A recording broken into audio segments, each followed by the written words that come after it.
Bismillahirrahmanirrahim. Assalamualaikum warahmatullahi wabarakatuh. Oke ya. Allahumma sholli ala sayyidina Muhammad wa ala ali sayyidina Muhammad. Raditu billahi rabbah wa bil islami dina wa bil Muhammadin nabiyya wa rasulullah. Rabbi zidni ilma warzuqni fahma. Ya, teman-teman semua yang sudah terdengar suara Dias dengan jelas di Zoom, boleh tepuk tangan satu kali, boleh? Hap. Ya, oke ya. Dias lihat dulu ya di layar. Oke, sebentar. Oke. Ya. Teman-teman, alhamdulillah ya, hari ini pesertanya sangat-sangat antusias ya. Ini tadi sekitar jam 2:30 itu di Zoom sudah full ya, kemudian di YouTube ya itu sudah lebih dari 1.400 ya, Masya Allah, alhamdulillah teman-teman semua. Oke, teman-teman, di sini banyak sekali komunitas yang hadir ya. Ada komunitas TDA, komunitas tangan di atas ya, ada juga komunitas Transjakarta. Ada dari Safira, TK Khalifah, ada komunitas muslimah milioner, ada komunitas pengusaha penghafal Quran, ada pengusaha MOS ya, komunitas kaya, profit protokol, komunitas 100 juta, ada dari Quantum Milioner, ada juga dari SIP, dari BOS, dari FF ya, Family Factor, dan juga ada dari komunitas pahala. Ya, Masya Allah, ya ramai sekali ini hari ini ya. Jadi teman-teman semua, perkenalkan nama saya Dias Adriani ya. Saya adalah pengusaha dan juga seorang ibu ya dari 3 orang anak. Ya, alhamdulillah senang banget ya dengan tema hari ini ketika wanita berbisnis ya, ini akan memberikan inspirasi buat kita semua. Makanya teman-teman stay here ya, tetap di sini karena insya Allah sharingnya akan sangat-sangat inspiratif dan motivasi kita semua ya. Jadi sebelum nanti kita akan masuk ya dengan para narasumber ya, izinkan saya sebagai host di sini akan memandu acara ini sampai selesai ya. Mau sharing dulu nih teman-teman ya. Jadi saya tadi ya sebagai seorang pengusaha, kemudian sebagai seorang ibu dari 3 orang anak, jadi saya punya 3 orang, yang pertama usia 4 tahun, yang satu lagi ada usia 2 tahun, yang satu lagi usianya 28 hari ya, jadi belum nyampe sebulan ya. Saya memutuskan menjadi pengusaha itu salah satunya adalah karena saya ingin punya banyak waktu ya dengan anak dan keluarga. Jadi saya percaya ya kalau misalnya saya memastikan yang terbaik untuk anak-anak itu adalah salah satu fitrah saya sebagai seorang wanita gitu, sebagai seorang ibu.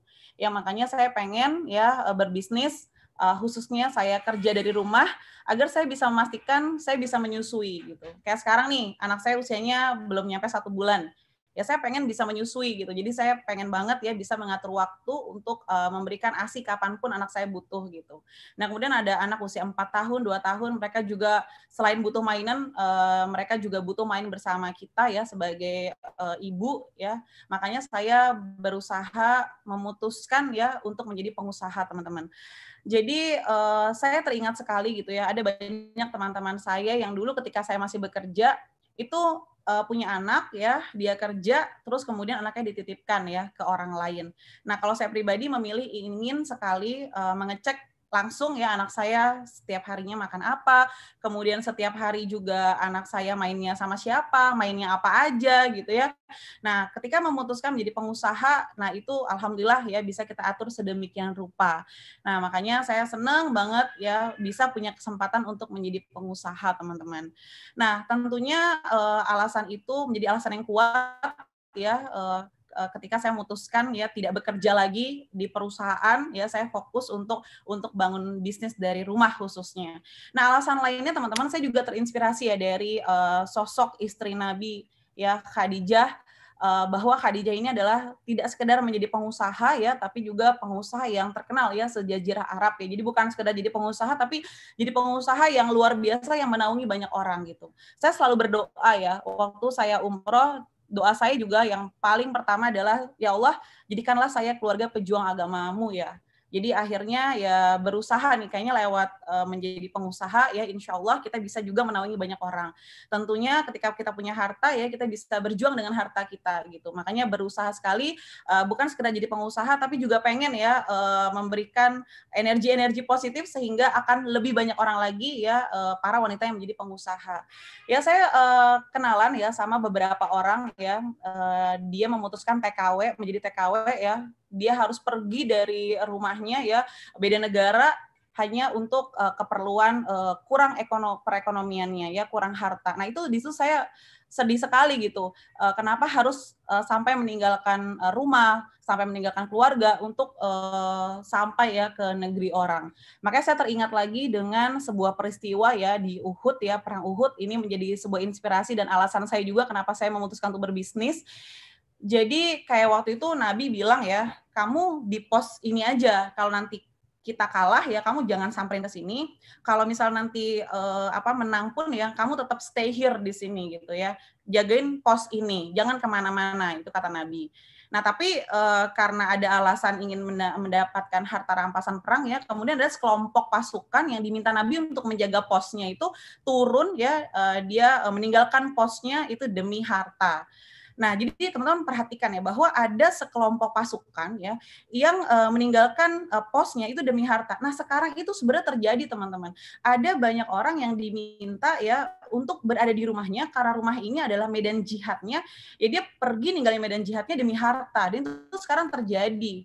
Dia ketemu ya dengan para TKW itu banyak banget yang cerita sama dia, kayak dia sebenarnya saya itu pengen pulang ke rumah tapi ya saya ingin menafkahi keluarga gitu ya. Nah makanya di situ ada perasaan-perasaan di mana masya Allah ya di sini ada perjuangan-perjuangan ya. Jadi bukan sekedar kita ini pengen menjadi pengusaha, tapi kita pengen ya menghadirkan sosok para wanita-wanita yang berbisnis. Makanya kita hadirkan ya sharing sore pada hari ini. Kita hadirkan ya guru kita ada Ustadz Abdul Somad ya, ada guru kita bersama juga Mas Ipo Santosa ya. Jadi alhamdulillah dia senang sekali dari dulu selalu diingatkan ya untuk pokoknya mendingan berbisnis ya, karena kita tahu istri Nabi berbisnis.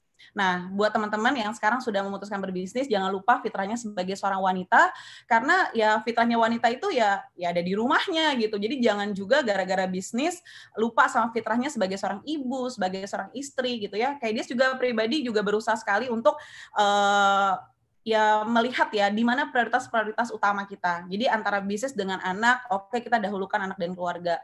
Kemudian ketika kita punya alasan-alasan kita harus keluar rumah, kita harus cari tahu lagi gimana caranya aman anak dan keluarga kita. Dan tentunya ya teman-teman yang para wanita yang sudah mulai berbisnis gitu ya, itu pastikan lagi dapat ridho suami karena dia yakin ya kita jangan sekedar jadi pengusaha yang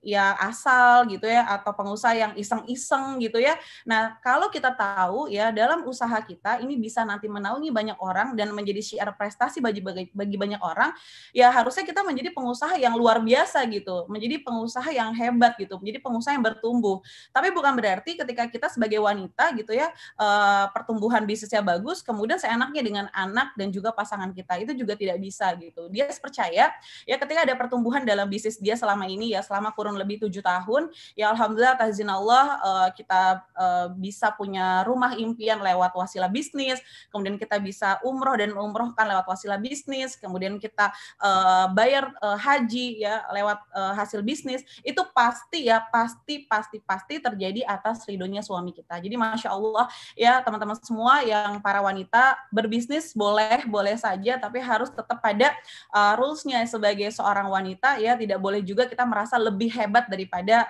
suami kita ya.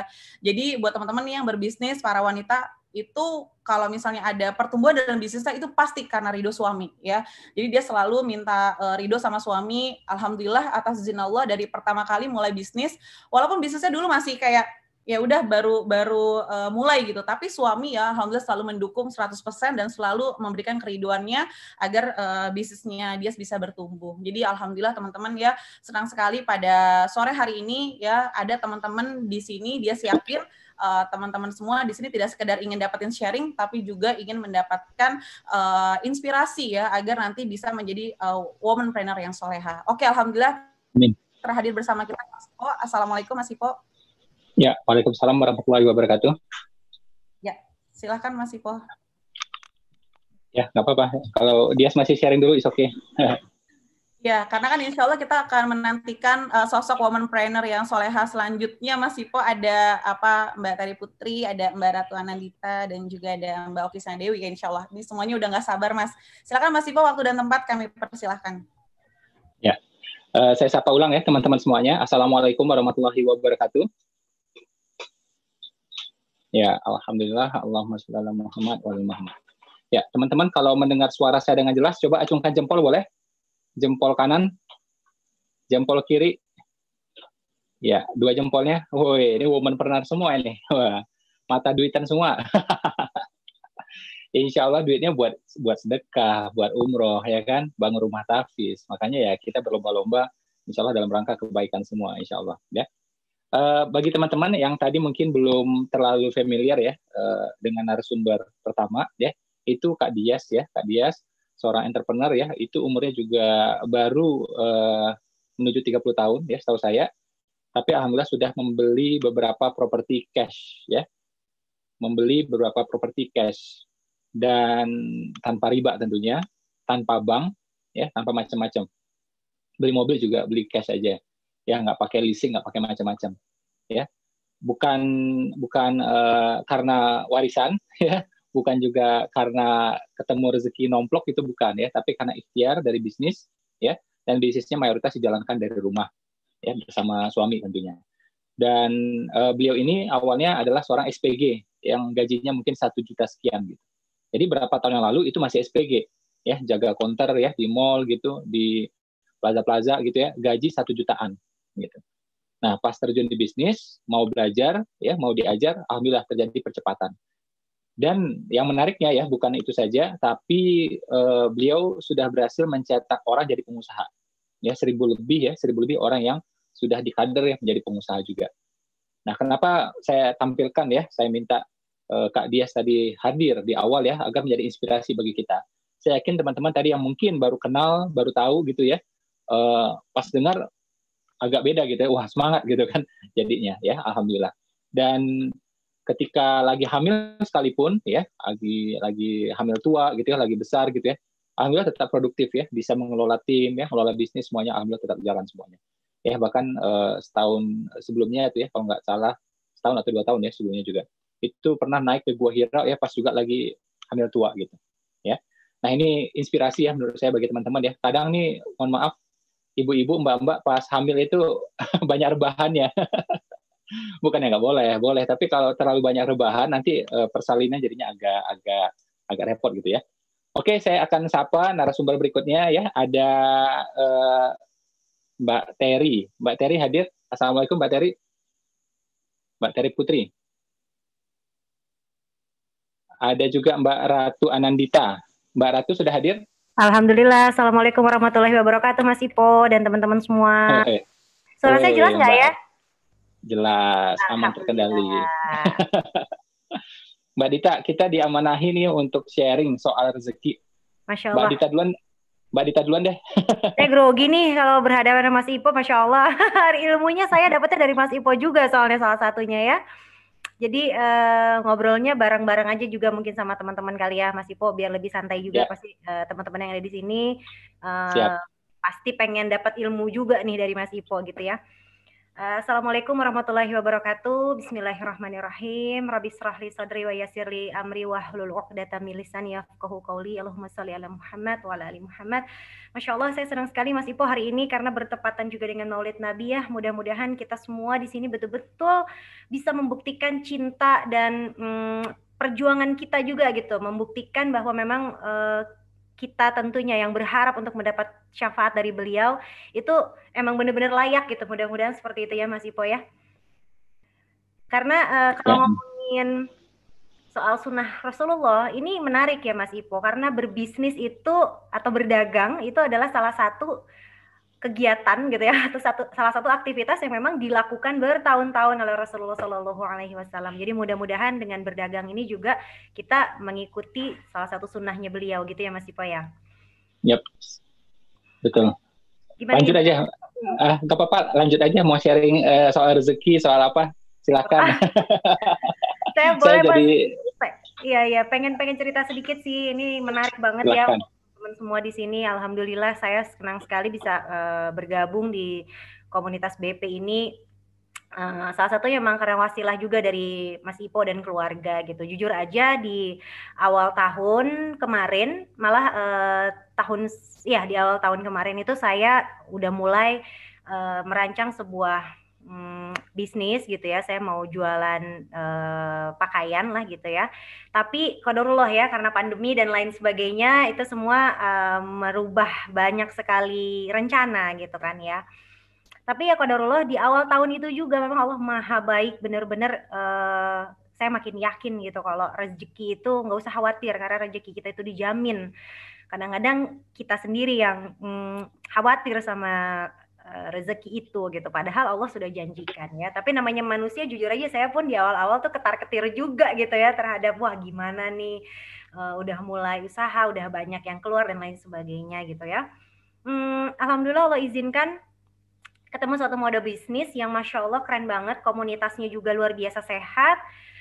Saya melihat langsung seperti apa komunitas itu berinteraksi, seperti apa namanya ya, model bisnisnya. Jadi yang paling menarik di bisnis yang saya jalani hari ini gitu Mas Ipo, itu benar-benar melatih kita untuk bertawakalnya lebih ekstra lah gitu ya sama Allah gitu. Jadi banyak ilmu yang didapatkan. Kemudian kalau memang benar-benar kita terapkan ilmu itu sesuai dengan arahan-arahan yang sudah diberikan oleh mentor, seperti arahan-arahan yang sudah diberikan oleh guru-guru kita melalui kajian-kajian ilmu. Nah itu insya Allah efeknya tuh juga beneran kerasa gitu Mas Ipo. Gitu sih. Terus kayak tadi di awal-awal karena saya udah mulai banyak keluar untuk bisnis gitu yang sebelumnya mau saya jalanin, akhirnya ketemu nih sama bisnis model yang di apa namanya dijalankan oleh saya dan suami. Nah bener banget tadi kata Kak Dias juga di awal ya, kalau apa yang kita lakukan bersama-sama suami itu couple planner itu insya Allah keberkahannya tuh semakin terasa gitu Mas Ipo, karena ngobrolnya bisa sama suami, kemudian banyak hal yang didiskusikan bareng suami juga, dapat ridho suami juga, emang kerasa lebih tenang gitu kan. Itu Masya Allah banget. Terus gampang sih menurut aku. Yang paling menariknya itu Mas, ini kenapa aku sering juga menjawab beberapa DM yang masuk ke aku ya, biasanya di Instagram gitu kan. Kenapa aku pengen banget ngajakin teman-teman yang lain, karena memang apa namanya ya, mudah dilakukan gitu untuk teman-teman di awal pandemi ini yang kayak yang terdampak gitu kan, untuk mulai usaha itu sangat praktis sekali gitu sih menurut aku sih. Itu yang paling menarik gitu aja sih, karena aku juga udah pernah coba-coba beberapa ini gitu ya, beberapa model yang lain gitu sih ya. Pokoknya keren lah konsep rezeki itu kalau emang kita tahu ilmunya. Ya, Mbak Dita, kita sapa Mbak Terry dulu boleh ya? Oh iya. Saya khawatir nih belum ini beliaunya. Mbak Terry udah berhasil masuk? Assalamualaikum warahmatullahi wabarakatuh. Alhamdulillah. Saya akhirnya masuk, berhasil.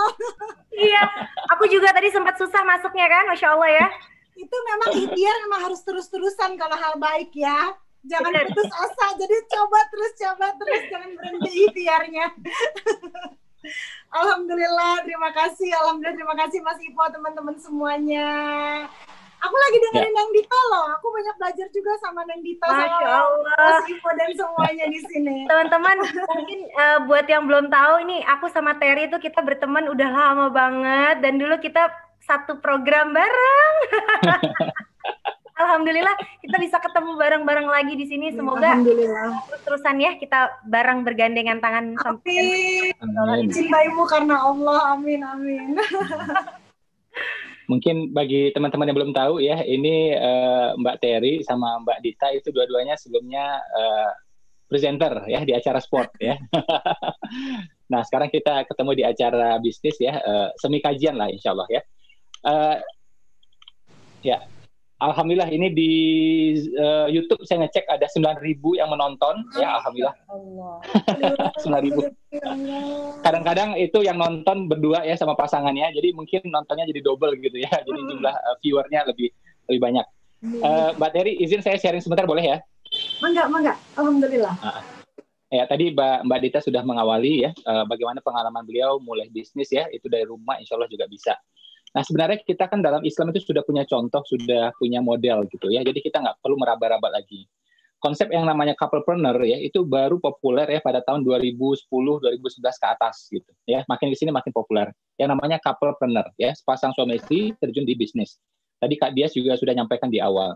Nah, sebenarnya ya Rasulullah dan Khadijah itu juga couplepreneur, bahkan couplepreneur yang sejati gitu. Ya, saya coba flashback sebentar ya teman-teman.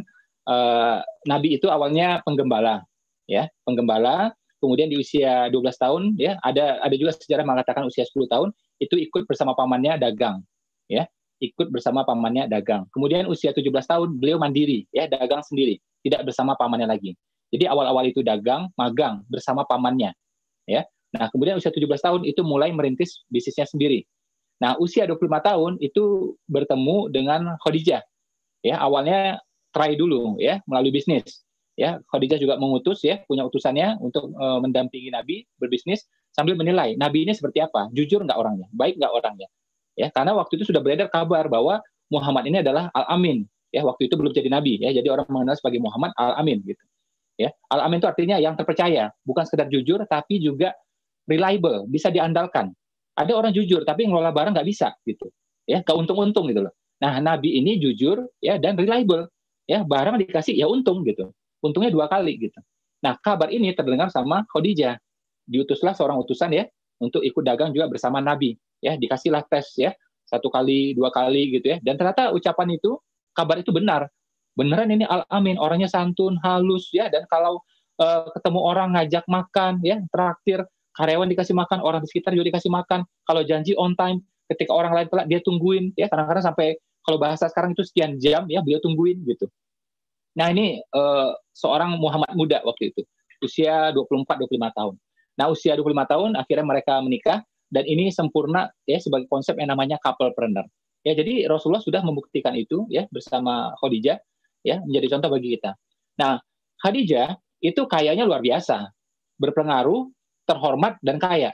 Ada orang kaya tapi nggak terhormat. Ini terhormat dan kaya. Sekian persen harta yang beredar di Mekah itu adalah hartanya Khadijah gitu. Ya.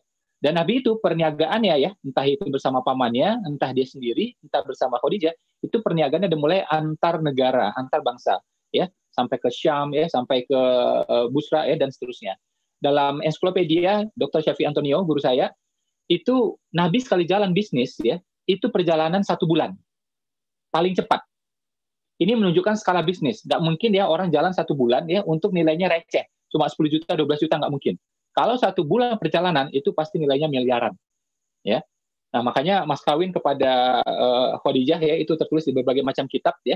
Saya juga sebelumnya udah dengar gitu ya. Kemudian dipertegas sama Ustadz Abdul Somad waktu itu di pertemuan sebelumnya bahwa tertulis ya di berbagai macam kitab mas kawin yang diberikan kepada Khadijah ya oleh Nabi ya itu adalah puluhan onta ya. Ada juga kitab mengatakan 100 onta. Jadi kalau kita rupiahkan itu nilainya ya miliar. Minimal itu ratusan juta gitu ya. Itu mas kawin kepada Khadijah. Mas kawin kepada Aisyah ya itu 500 dirham.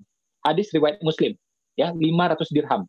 Hadis riwayat Muslim. Jadi kalau kita rupiahkan juga itu nilainya puluhan juta, lumayan ya. Kenapa jumlahnya sedikit apa ya, agak-agak beda gitu ya, cenderung turun karena memang ketika zamannya Aisyah ini masuk masa-masa perjuangan. Nabi sudah tidak bisnis lagi, tapi nilainya tetap lumayan gitu. Nah, ini menjadi inspirasi bagi kita, menjadi ibrah bagi kita bahwa culture-nya kita itu dagang. Nabi dagang, istri Nabi dagang, ayah beliau, paman beliau dagang, kakek beliau dagang. Bahkan kakek beliau yang generasi kelima itu juga dagang. Sampai punya semacam rumah pengusaha ya, tempat ngumpulnya pengusaha di Mekah waktu itu. Ya, ini Nabi dan silsilahnya. Kemudian Nabi menikah sama Khadijah, pedagang juga, pengusaha juga.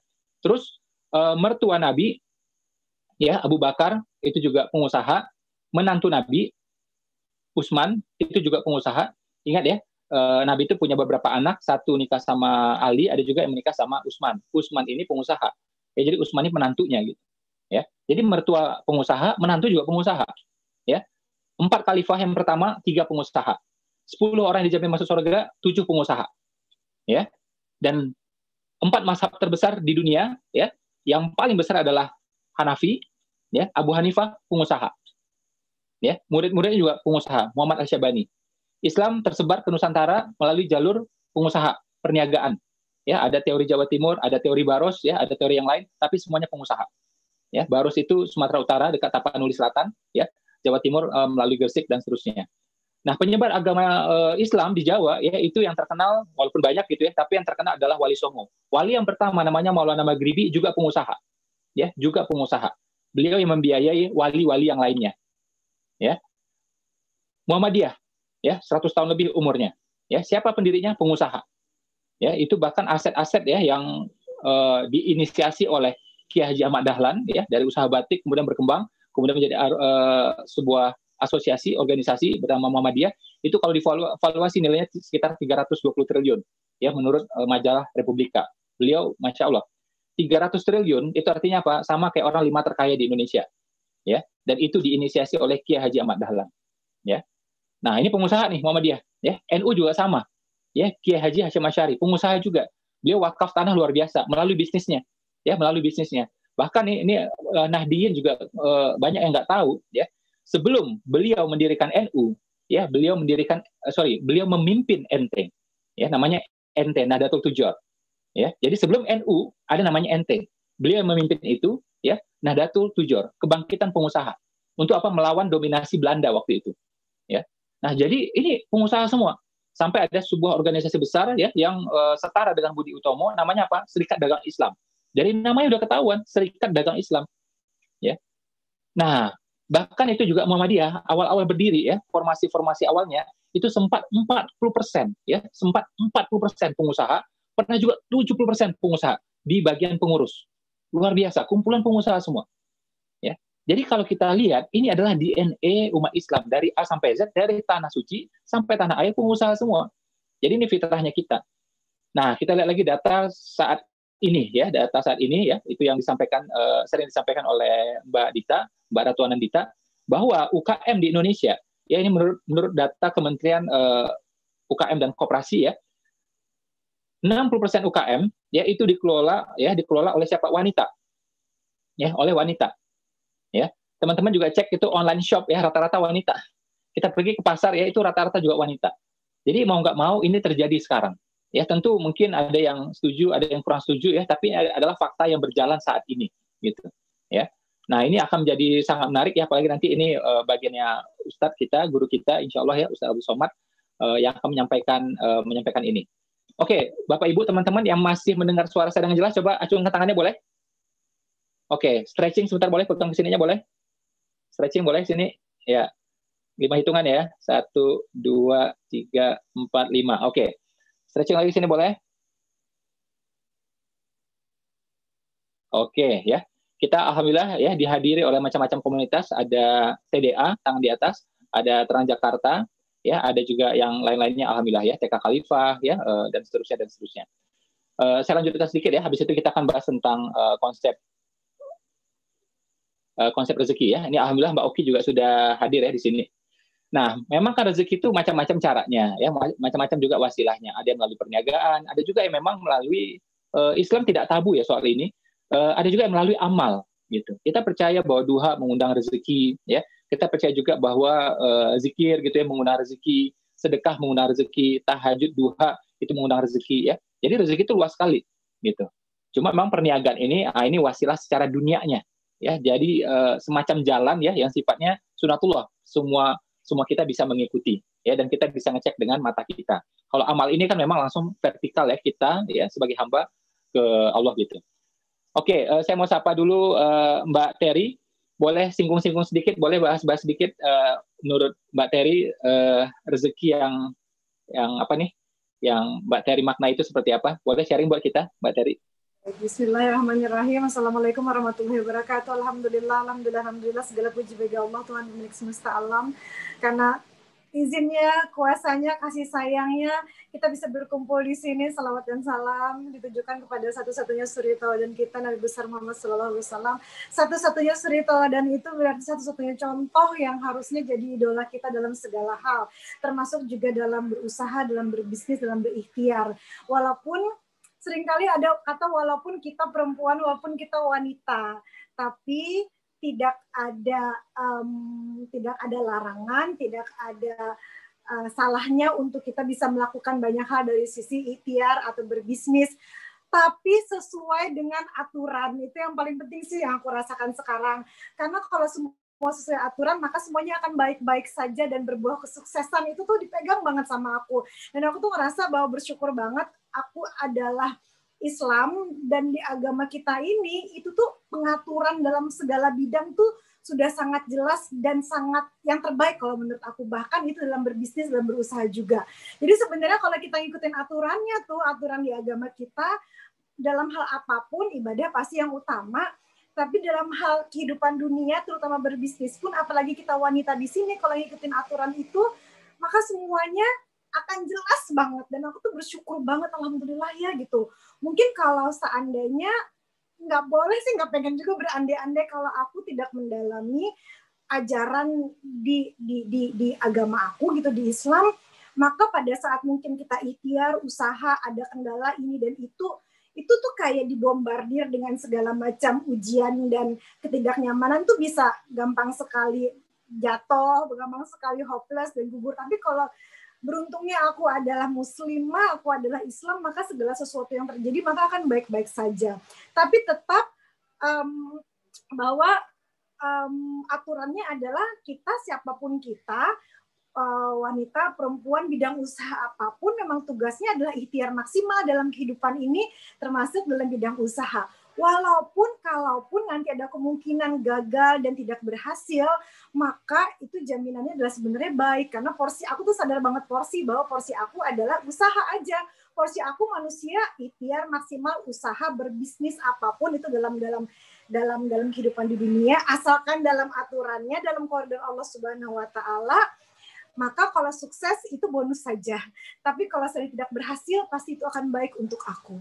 Maka kalau itu diikutin, maka semuanya tidak akan ada pertanyaan dalam kita, mau baik laki-laki atau perempuan, menjadi seorang pebisnis atau berusaha.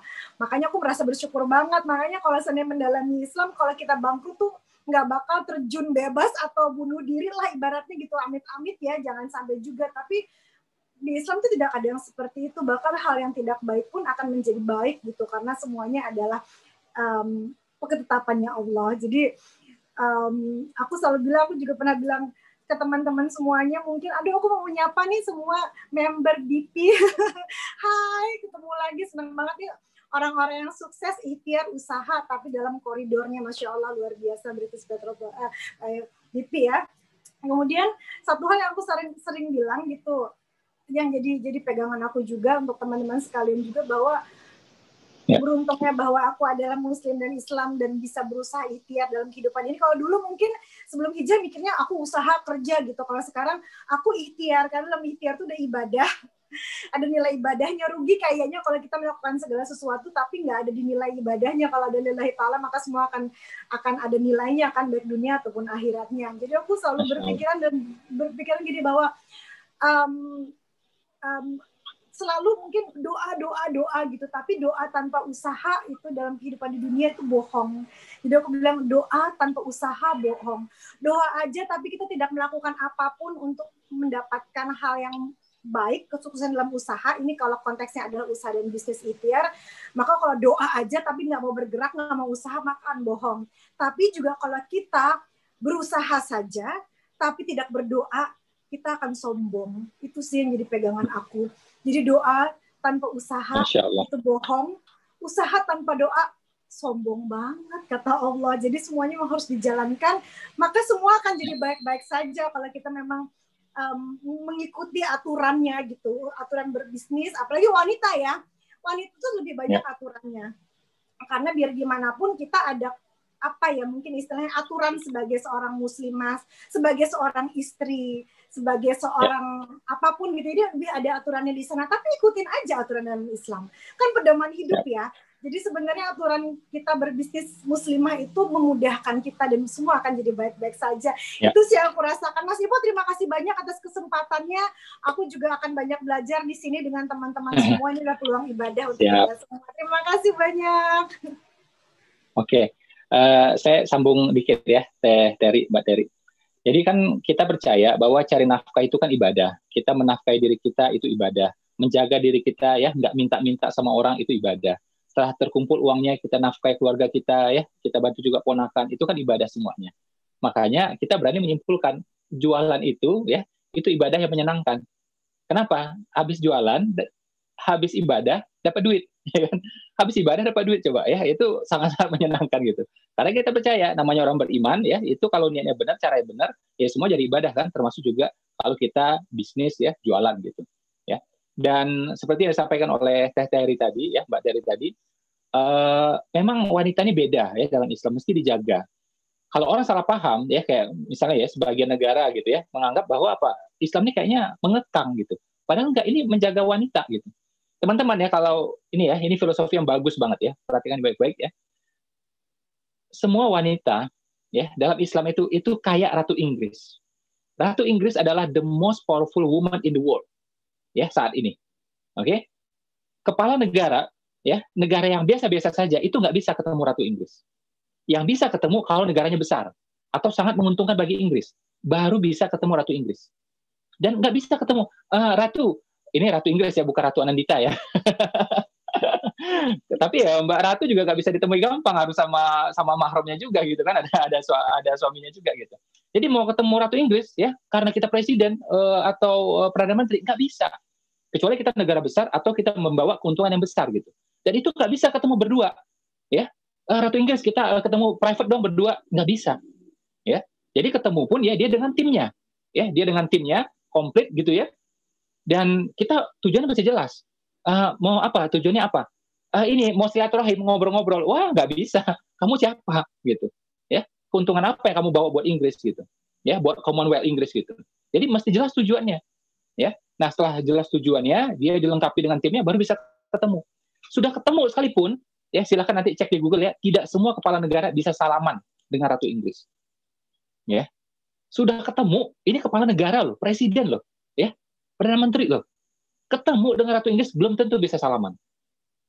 Andai kata bisa salaman sekalipun, Ratu Inggrisnya pakai sarung tangan. Ya, kenapa? Lu siapa? Enak-enak aja salaman, enak-enak aja pegang. Nah, itu namanya terjaga. Oke? Nah, sama juga misalnya ada aturan ya, ada juga adab-adab ya yang mengatur muslimah, itu tujuannya menjaga wanita. Cuma orang luar kalau nggak paham dianggap apa? Mengekang gitu. Jadi kan sebenarnya enak, wanita itu ya tahu beres saja, ya dia akan dilengkapi, akan di-backup oleh orang-orang di sekitarnya, gitu. Saya pengen garis bawahi, ya, memang wanita tidak wajib cari nafkah. Ya, kalau dia belum nikah, ya dia dinaungi oleh ayahnya, laki-laki. Kalau sudah nikah, dia dinaungi suaminya, laki-laki. Kalau dia berpisah, ya itu dia dinaungi oleh ayahnya lagi, atau pamannya lagi, atau saudara laki-lakinya. Itu yang idealnya seperti itu. Tapi kadang-kadang kenyataan berbeda, ya. Nah, jadi cari nafkah ini dalam Islam diatur ya, bagaimana wanita juga jangan bercampur ya sama yang lain ya. Terus juga andai kata kayak kita nih ya, saya di komunitas itu andai kata chat ya, WA chat itu kita atur sedemikian rupa. Jadi kayak saya bersama istri ya, dalam grup WA bersama dia juga. Jadi kita berempat atau bertiga gitu. Jadi dia bersama suaminya, saya bersama istri saya gitu. Ya, atau dia berdua sama suaminya, saya sendiri. Ya.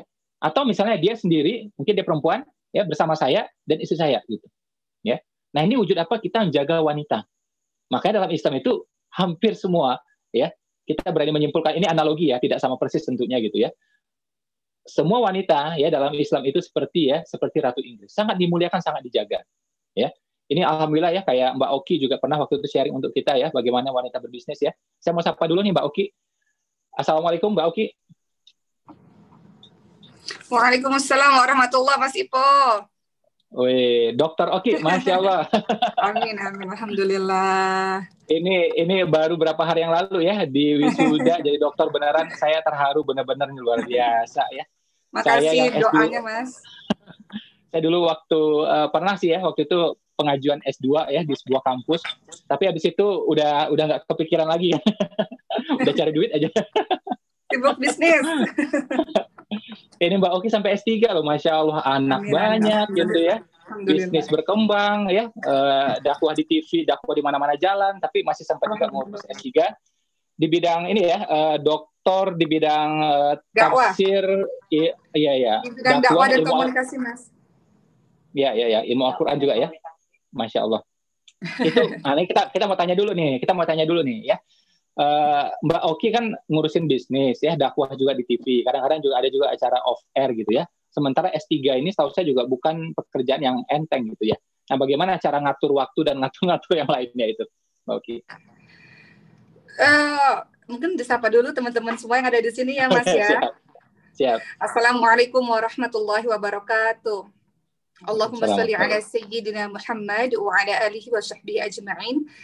Yang saya hormati Mas Ipo, kemudian tadi ada Mbak Terry, Mbakku, ada Mbak Dita, kemudian ada teman-teman semua yang mungkin beberapa minggu yang lalu kita ketemu lagi, mudah-mudahan nggak bosen. Kemudian yang saya hormati guru kita bersama, ada Ustadz Abdul Somad, dan juga nama-nama yang tidak bisa saya sebutkan satu persatu. Tadi pertanyaan Mas Ipo ini bertanya mengenai bagaimana bisa membagi waktu atau bagaimana bisa menjalankan pekerjaannya sebagai seorang mahasiswi maupun istri maupun ibu atau berdakwah dan lain-lain. Saya pikir pertama sebenarnya adalah kita menetapkan skala prioritas yang mana sih Mas, sebenarnya begitu. Ada banyak hal, kita sama-sama memiliki waktu 24 jam, tapi ada orang yang bisa mengerjakan pekerjaan ABC, ada orang yang mengerjakan pekerjaan A saja atau B saja. Itu sebenarnya soal prioritas. Mana yang lebih penting dan mendesak, itulah yang kita kerjakan terlebih dahulu. Jadi kita tetapkan skala prioritas, itu yang pertama. Kemudian yang kedua adalah sebenarnya semua itu berhasil kalau ada support system yang baik di sekeliling kita. Siapakah support system itu? Ya mungkin suami, atau mungkin orang tua, atau mungkin siapa-siapalah yang sekiranya di sekitar kita support atau dukung kita. Tanpa mereka kita juga nggak bisa jadi apa-apa kok. Tanpa mereka kita juga tidak bisa leluasa memberikan waktu kita untuk melakukan banyak kegiatan kok. Kita kan bukan Wonder Woman yang bisa melakukan semua hal dalam waktu yang bersama-sama. Jadi ada support system yang baik. Kemudian fokus. Jadi kalau saya boleh cerita sedikit, pada saat di bangku perkuliahan, misalnya di kelas, ya fokus. Pada saat itu pikiran saya hanya tentang materi pembelajaran di kampus misalnya, atau di rumah ya saya fokus dengan anak-anak saya. Atau misalnya bekerja, misalnya di televisi, berakting misalnya, kalau seandainya saya masih berakting, akan fokus dengan acting. Atau dakwah, fokus dengan dakwah. Jadi berusaha memberikan yang terbaik pada saat kita mengerjakan sesuatu itu, sehingga semuanya ya semampu kita dengan pertolongan Allah bisa maksimal lah, seperti itu. Mungkin gitu Mas Ipo, sharing-sharing sedikit. Jadi kata kuncinya yang saya tangkap pertama, ketika kita berada di sana, ya kita fokus di sana satu. Ya. Kedua, support system ya. Ya, dan menentukan skala prioritas yang mana yang paling penting dan mendesak itu yang kita kerjakan dengan maksimal. Jadi lakukan yang terbaik. Bukan berusaha menjadi yang terbaik, karena nanti menganggap semua orang semuanya saingan. Tapi kalau saya pribadi, saya lebih merasa bahwa lakukan yang terbaik. Setelah itu tawakal kepada Allah. Nanti Allah yang akan memberikan hasilnya. Yang penting do more, get more. Kamu lakukan yang lebih, pasti kamu dapat yang lebih. No pain, no gain. Nggak ada orang yang sukses tanpa sakit. Orang kan taunya kita berhasil aja. Orang taunya kan di titik akhirnya saja. Orang taunya pada saat kita sudah menjadi sesuatu saja. Padahal tidak tahu bahwa untuk menuju pada proses sukses itu atau proses puncak itu, perjuangannya berdarah-darah yang mungkin orang nggak tahu dan nggak perlu diceritain pada saat proses itu. Tapi pada saat sukses, barulah diceritain sebagai inspirasi untuk orang lain. Jadi nikmati saja prosesnya, dan semuanya pasti sakit-sakit dulu, susah dulu mencapai apapun itu. Bisnis yang sukses kah, dalam hal ini kita bicara bisnis kan dalam forum ini, atau kuliah yang sukses kah, apapun itu pasti semuanya ada proses berdarah-darah dulu, ada proses perjuangannya dulu. Nikmati pertolongan dari Allah ya, alhamdulillah. Mudah-mudahan bisa sampai ke titik yang diinginkan. Oke, kalau Mbak Oki berarti kalau yang handle bisnis itu suami ya biasanya ya?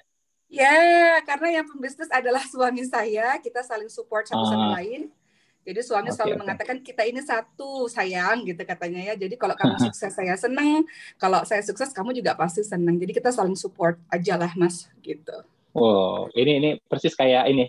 Anak saya waktu itu bilang nama saya kan, jadi muji nama saya.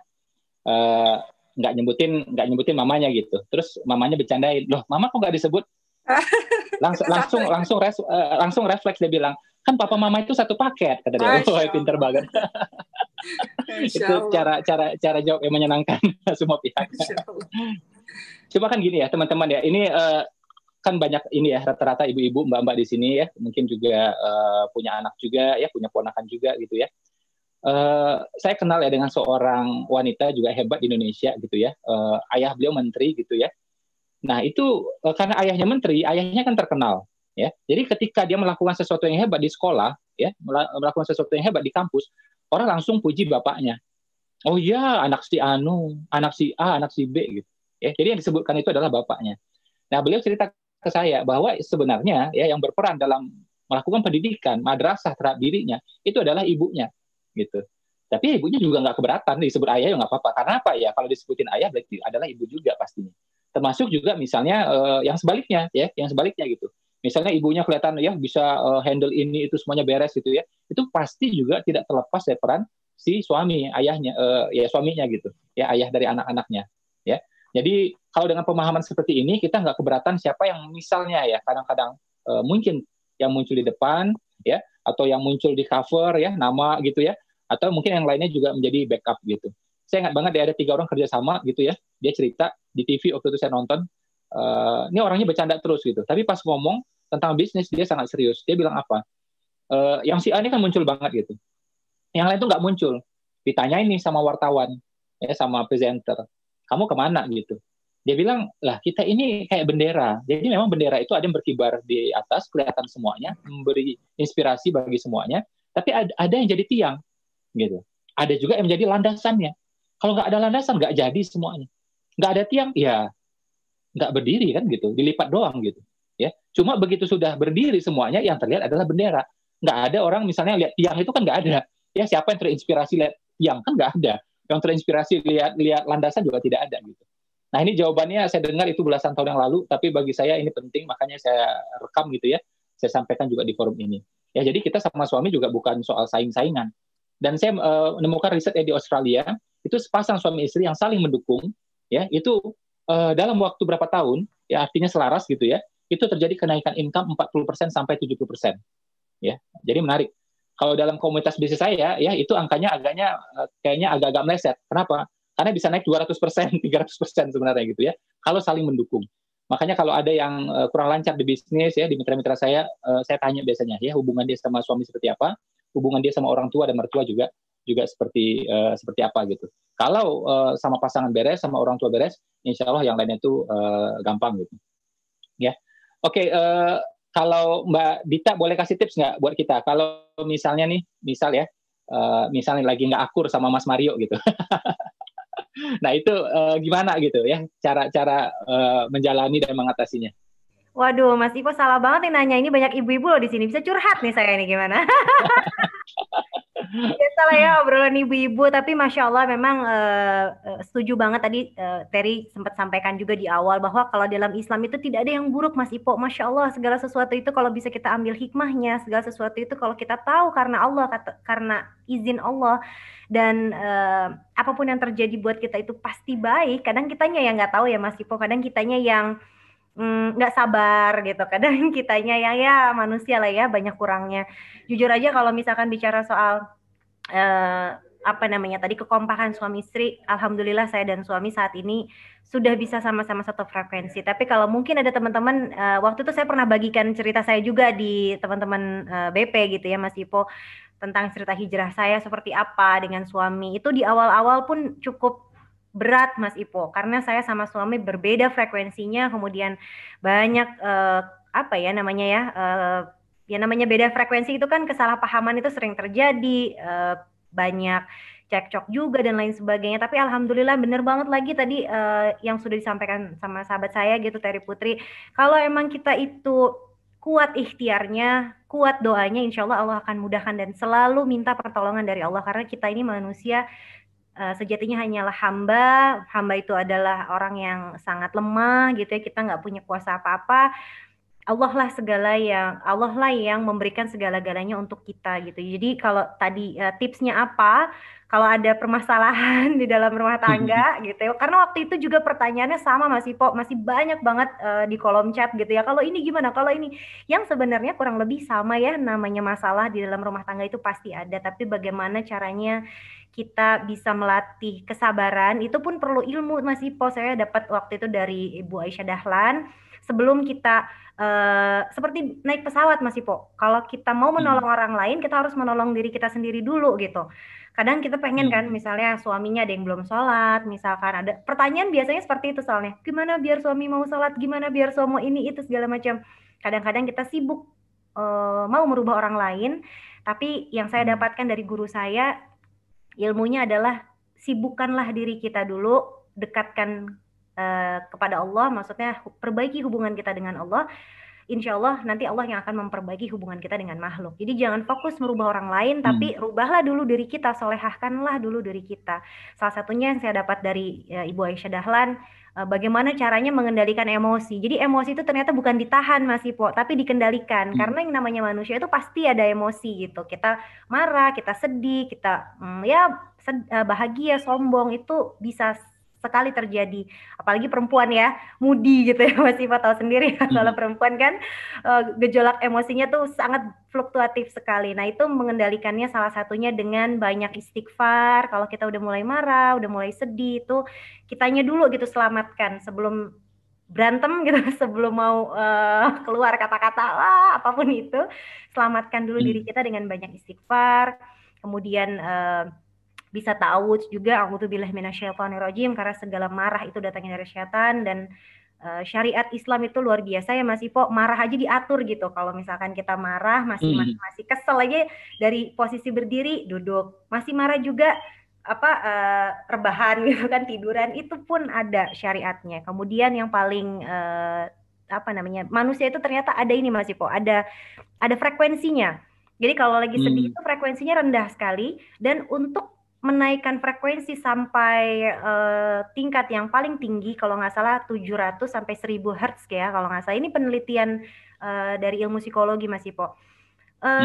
Kita bisa baca Quran dengan artinya, Masya Allah, itu adalah energi paling besar untuk menaikkan frekuensi kita. Jadi mudah-mudahan kalau teman-teman di sini masih marah gitu ya, masih emosi menghadapi apapun yang ada di rumah, kadang bukan cuma suami Mas Ipo, anak-anak juga kan, alhamdulillah ya Mas ya. Tapi segala itu mungkin juga jadi ujian sabar buat kita. Kalau bukan karena itu semua, mungkin kita dari mana lagi dapat pahala sabarnya, karena kan insya Allah kita semua bisa masuk ke dalam surganya Allah itu dengan kesabarannya. Nanti malaikat menyambut semua ahli surga dengan salamun alaikum bima sobartum, selamat atas kesabaran kalian. Jadi bukan karena ibadah-ibadah yang lain, ternyata segala hal yang kita lakukan di dunia ini perlu proses yang harus dijalin dengan kesabaran. Dan tadi ya ada tawakalnya, ada ikhtiar, dan juga berdoa sama Allah, minta segala-galanya pertolongan dari Allah. Itu sih usikum wa nasibitullah. Bener nggak sih ada Ustazah Oki di sini? Saya tausiah lagi. Di YouTube ada berapa kita sekarang? Ini 11.000. Tadi saya cek ada 11.000, sekarang 11.250 di YouTube ya, alhamdulillah. Ya, dan ini ada 2 channel YouTube sebenarnya lagi jalan ya, dari Ustadz juga jalan, yang dari kita juga jalan, alhamdulillah. 2 ya, kemudian 1 lagi Zoom. Jadi insya Allah yang ikut hari ini sekitar ya hampir 20.000 insya Allah ya, alhamdulillah. Oke, Mbak Oki boleh kasih ini inspirasi buat kita bagaimana misalnya ngelola hubungan misalnya sama suami gitu ya, misalnya ketika nggak selaras, kurang selaras gitu. Kemarin waktu sharing untuk kita belum sempat bahas ginian nih. Silakan Mbak Oki. Ya, ini tema kita rezeki, tapi memang ada kaitannya juga dengan bagaimana hubungan kita dengan pasangan, seperti tadi yang Mas Ipo bilang. Karena memang para ulama berkata, perbaikilah hubunganmu dengan Allah, maka Allah akan memperbaiki hubungan kita dengan sesama manusia, termasuk yang lain-lainnya, termasuk rezekinya. Jadi tentu saya manusia biasa. Hari ini saya sharing kepada teman-teman semua yang sama seperti teman-teman lainnya, ada konflik pasti. Tapi ternyata kalau kita berkonflik berlama-lama itu mempengaruhi berbagai macam hal, termasuk salah satunya adalah rezeki ya. Jadi apa yang dilakukan adalah perbaiki saja hubungan dengan Allah dulu. Jadi perbanyak sholatnya, perbanyak saumnya, perbanyak tilawah Qur'annya, perbanyak tahajudnya, baik suami maupun istri. Nanti ketika kita perbaiki hubungan kita dengan Allah, Allah perbaiki hubungan kita dengan pasangan kita. Dan itu mempengaruhi berbagai macam hal. Karena seperti yang kita tahu, teman-teman sekalian, bahwa rezeki itu kan bukan hanya sekedar harta ya, rezeki itu juga apa-apa yang kita manfaatkan. Salah satunya adalah atau apa-apa yang kita pakai, apa-apa yang hadir dalam kehidupan kita. Tidak hanya sekedar harta, tapi suami juga adalah rezeki, anak-anak adalah rezeki, pendengaran semuanya adalah rezeki. Jadi saya pikir dari semua teori-teori yang ada, satu yang paling penting, yang basic, yang harus kita ingat adalah bagaimana menjaga keistiqomahan kita untuk selalu dekat dengan Allah Subhanahu wa taala. Ini yang selalu kita lupa. Karena terkadang kita banyak teori A, B, C gitu ya, gimana yang memperbaiki sebuah hubungan, bagaimana memperbaiki rezeki dan sebagainya. Kita lupa bahwa salah satu yang kita sering tinggalkan adalah, atau sering kita lupa, kedekatan kita dengan Allah Subhanahu wa taala. Tapi saya ingin menyampaikan beberapa poin teman-teman sekalian berkaitan dengan rezeki ini. Setiap dari kita ingin mendapatkan rezeki yang berkah dari Allah Subhanahu wa taala, yang bisa kita manfaatkan, mendatangkan banyak kebaikan. Ada berbagai macam cara lah, selain tadi perbaiki hubungan kita dengan pasangan. Yang pertama adalah banyak beristighfar kepada Allah Subhanahu wa taala. Ini nasihat untuk saya sendiri, teman-teman sekalian. Istighfar sesuatu yang sangat mudah, sesuatu yang sangat ringan untuk kita ucapkan, tapi dampaknya sangat luar biasa karena mendatangkan rezeki. Teman-teman nanti lihat dalam surah Nuh ayat ke-10 sampai ke-12. Hal ini pernah terjadi di zamannya Hasan Al-Basri ketika ada seseorang yang bertanya, bagaimana, apa yang harus saya lakukan ketika saya lihat kering kerontang keadaan kebun-kebun kami, semuanya mati, apa yang harus saya lakukan? Hasan Al-Basri mengatakan istighfar.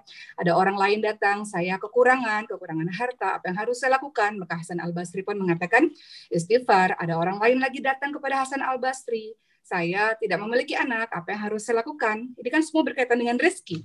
Ternyata Hasan Al-Basri mengatakan banyak beristighfar. Hal ini merujuknya kepada surah Nuh ayat ke-10 sampai ayat ke-12. Jadi daripada kita bengong, tidak melakukan apa-apa, lisan kita selalu basah dengan zikrullah, salah satunya adalah perbanyak istighfar untuk kita bisa mendapatkan rezeki atau kita bisa memperoleh rezeki dari Allah Subhanahu wa taala. Kemudian yang kedua, ini juga sangat penting teman-teman sekalian. Kalau teman-teman ingin mendapatkan rezeki yang lebih banyak, yang berkah, tentunya Rasulullah SAW mengingatkan untuk menjalin tali silaturahim. Disebutkan dalam hadis riwayat Bukhari Muslim, kalau kita menjalin tali silaturahim, diperpanjang umurnya, diperbanyak rezekinya. Jadi silakan hubungan dengan ibu, dengan ayah. Ini Mas Ibu sudah sebutkan tadi. Jaga hubungan kita dengan ibu, dengan ayah, dengan paman, dengan bibi. Bermasalah hubungan sama mereka, nanti bisa berpengaruh kepada rezeki kita. Jadi jalin tali silaturahim. Ketiga tentu saja banyak sedekah. Mas Ipa sudah mengajarkan itu untuk teman-teman, banyak sedekah. Kemudian yang keempat adalah senantiasa bertakwa kepada Allah Subhanahu wa taala. Ini seringkali kita dengar biasa, tapi kita lupa dalam menjalankannya. Menjalankan apa-apa yang dicintai Allah, kemudian menjauhi apa-apa yang dilarang Allah. Teman-teman lihat dalam surah Talaq ayat 2 sampai 3, kata Allah, "Wa may yattaqillaha yaj'al lahu makhraja wa yarzuquhu min haitsu la yahtasib."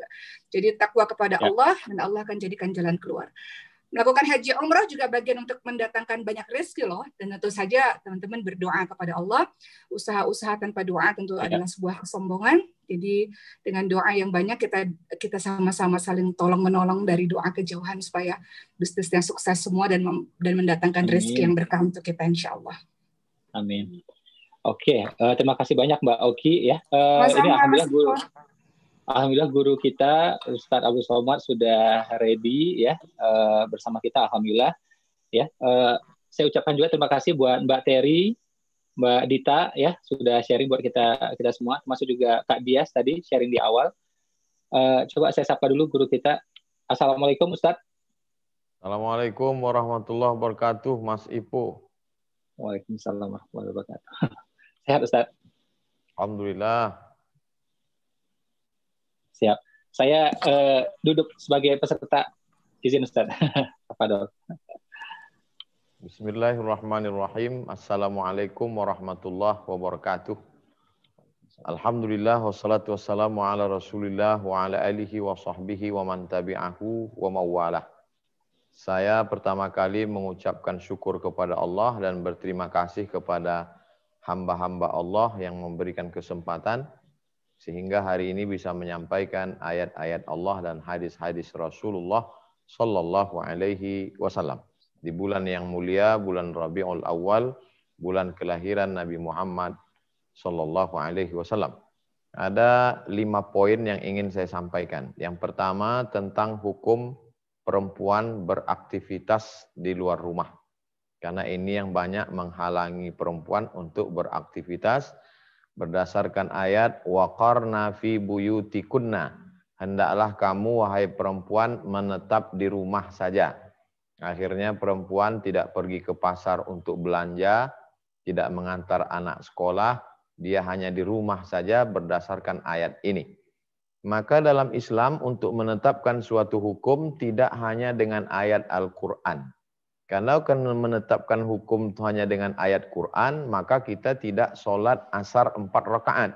Karena di dalam Quran tidak ada ayat menyebutkan sholat asar 4 rakaat.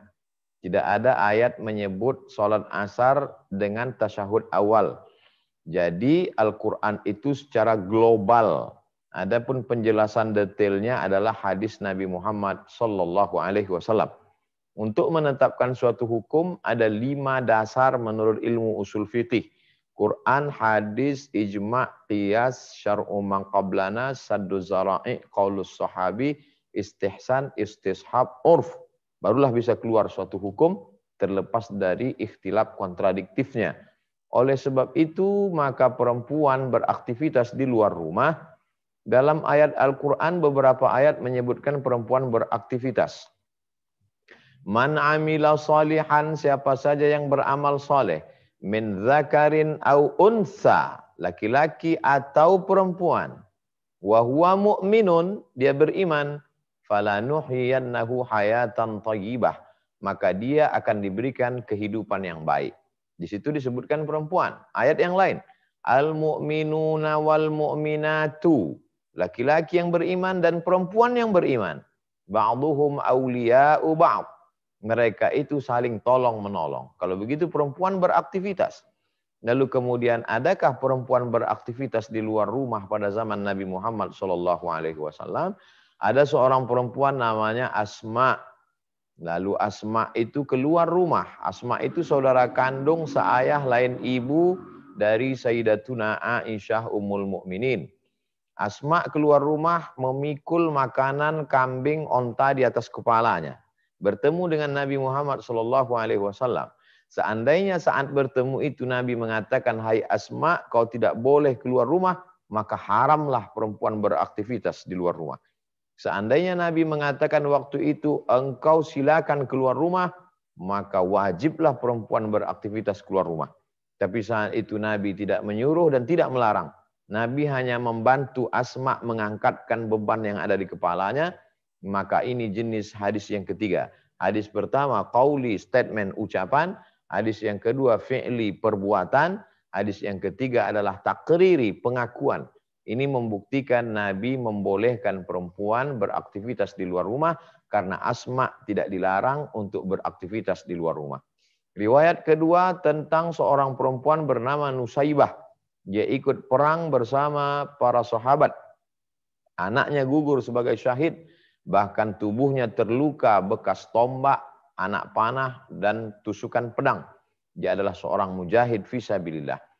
Akan tetapi, bolehnya perempuan beraktivitas di luar rumah ini bukan mutlak bebas tanpa ikatan. Satu kelompok mengatakan perempuan sama dengan laki-laki atas nama emansipasi wanita, silakan sama dengan laki-laki. Satu kelompok mengatakan perempuan tidak boleh beraktivitas di rumah, dia mesti berada dalam rumah. Maka hadhihi ummatukum ummatan wahidah, ini adalah umat yang satu. Wa kadzalika ja'alnakum ummatan wasata, kami jadikan umat ini umat yang pertengahan, tidak ekstrim ke kiri terlalu bebas, tidak ekstrim ke kanan terlalu terikat, tapi dia umat yang pertengahan, boleh beraktivitas di rumah dalam kurung syarat dan ketentuan berlaku. Silakan perempuan beraktivitas di luar rumah menjadi dosen, menjadi anggota legislatif, menjadi bisnismen, menjadi apapun, karena ada dalil yang membolehkan, tapi tetap dia diikat dengan ikatan yang ketat, 5 ikatan. Pertama, la tabarrujna tabarrujal jahiliyatil ula, jangan bersolek-solek jahiliyah. Kalau hanya sekedar bedak untuk pewarna kulit, karena ada mungkin yang wajahnya pucat, kalau dia tidak pakai bedak pewarna kulit, dia keluar rumah, orang menyangka dia hantu. Maka menggunakan warna sewarna dengan kulit itu hukumnya mubah, boleh. Menggunakan parfum untuk menghilangkan bau badan, boleh. Dalilnya ketika ada orang makan bawang belum gosok gigi, datang ke masjid, Nabi marah. Man akala basolan, siapa yang makan bawang merah, au sauman, bawang putih, falyatazil masjidana, jangan dekat masjid kami. Li'annal malaikata tata'azza, karena malaikat pun merasa tersakiti dengan bau yang busuk. Itu menunjukkan parfum menghilangkan bau busuk boleh. Tapi parfum yang terlampau wangi dipakai perempuan di soft paling belakang sampai tercium imam di depan sampai hilang ayat imam itu, maka itu juga tidak dibenarkan. Oleh sebab itu ada batasan-batasannya yang logis masuk akal. Yang kedua, izin suami. Karena laki-laki itu adalah imam. Ar-rijalu qawwamuna 'alan nisa, laki-laki menjadi pemimpin. Maka suaminya izin, izinnya atas sukarela, bukan izin atas keterpaksaan dan tekanan yang luar biasa. Nanti kalau suami ini tertekan, saya khawatir akan muncul KPS, Komisi Perlindungan Suami. Saking banyaknya suami yang tertekan karena permohonan izin yang mendesak dari istri akibat dari ajakan Mas Ipo Santosa supaya perempuan menjadi entrepreneur. Yang ketiga, bahwa la yakhluwanna rajulun ma'amra'atin illa ma'azi mahramin. Jangan berdua-duaan. Ini ada perempuan, entrepreneur, businesswoman, lalu konsultasi dengan laki-laki berdua saja. Tidak bisa. Mesti ada orang lain. Malah ketika data dibuat 3 orang, yang satu ini ngomong, Mas, kalau kita berdua ada 3, maka yang ketiga ini setan. Oh, bukan itu maksudnya. Maka mereka ini tidak boleh berdua-duaan. Dia sudah seperti saudara saya, sudah seperti adik saya, udah macam kakak saya, udah macam abang saya. Berawal dari macam, berakhir dengan macam-macam. Oleh sebab itu hati-hati, jangan kita merasa lebih tahu dari Allah Subhanahu wa taala. Banyak manusia ini kalau masalah sholat, saya ikut Allah. Kalau masalah zakat, saya ikut Allah. Kalau masalah puasa, saya ikut Allah. Tapi kalau masalah pergaulan, saya lebih tahu dari Allah. Na'udzubillah. Allah lebih tahu apa yang berbisik-bisik dalam hati kita. Poin yang keempat adalah bahwa la tusafiranna imra'atun illa ma'azi mahramin. Tidak boleh musafir kecuali dengan mahram. Akan tetapi kalau musafirnya itu ada perempuan yang amanah, komunitas kelompok wanita hijab bersyariah, perempuan entrepreneur, businesswoman, berkumpul bersama-sama, musafir dia, perjalanannya aman, ada security, ada pembimbing, bersama perempuan-perempuan yang amanah, maka la tajtami'u ummati ala dhalalatin, tidak mungkin umatku ini sepakat untuk suatu kesesatan. Yang kelima, ada manfaatnya untuk dunia dan akhirat. Manfaat untuk dunia ada keuntungan. Dan keuntungan itu dipakai untuk menolong agama Allah. Ada target-target yang mau dicapai. Kita sudah selesai dengan target rumah besar, mobil mewah, perhiasan. Kita tidak perlu itu lagi. Karena kita adalah orang-orang yang zuhud. Lalu kalau kita cari uang ini untuk apa? Mau buat rumah Quran, mau buat rumah tahfiz gratis, mau buat sekolah anak yatim, mau buat sekolah fakir miskin. Al-Qayyisu, orang yang cerdas adalah mandana nafsahu, bisa dia menundukkan hawa nafsunya, wa amila lima ba'dal maut, dia berpikir apa yang akan saya lakukan setelah bekal setelah mati nanti. Kita udah selesai dengan branded dengan tas kulit buaya, udah selesai. Kita sudah selesai dengan yang namanya cincin emas perhiasan. Kalaupun kita mau cari uang, uang itu bagaimana kira-kira membuat TK tahfiz, SD tahfiz, SMP tahfiz, SMA tahfiz, pembebasan tanah, bangun masjid. Itu sekarang orientasi kita. Maka kalau itu yang menjadi tujuan, perempuan boleh beraktivitas di luar rumah. Ini yang pertama. Yang kedua, tentang masalah bagaimana kedudukan harta dalam Islam. Ada orang berpikiran setelah dia hijrah, rumahnya dia jual, lalu kemudian dia tidak bekerja, dia bertawakal, serahkan saja kepada Allah. Rumahmu mana? Tidak saya urus lagi. Bisnismu mana? Sudah saya tinggalkan. Kamu ini apa mazhabnya? Mazhab hijrah. Ini bukan mazhab hijrah. Ini mazhab bodoh. Hijrah itu dia tetap khiyarukum fil jahiliyah, khiyarukum fil Islam. Kalau dulu pada zaman jahiliyah kamu kaya, waktu Islam kaya juga. Waktu zaman jahiliyah itu kamu bisnismen, setelah kamu Islam, kamu bisnismen juga. Waktu sebelum hijrah itu kamu orang yang punya banyak uang, mobilnya banyak, duitnya banyak. Setelah kamu hijrah tetap semangat. Bedanya dulu sebelum hijrah dari dunia untuk dunia. Sekarang setelah hijrah cari uang beli mobil untuk apa? Mobil ambulan wakaf supaya jangan sampai ada orang melahirkan anak di pinggir jalan. Jangan sampai ada orang mati jenazahnya dibawa pakai motor karena ambulan mahal. Bagaimana supaya buat rumah bersalin gratis? Bagaimana buat sumur bor di daerah saudara kita yang sulit mendapatkan air? Jadi orientasi akhirnya yang berbeda, jalannya tetap sama. Dia tetap bisnis, dia tetap usaha. Nah, ini kedudukan harta dalam Islam.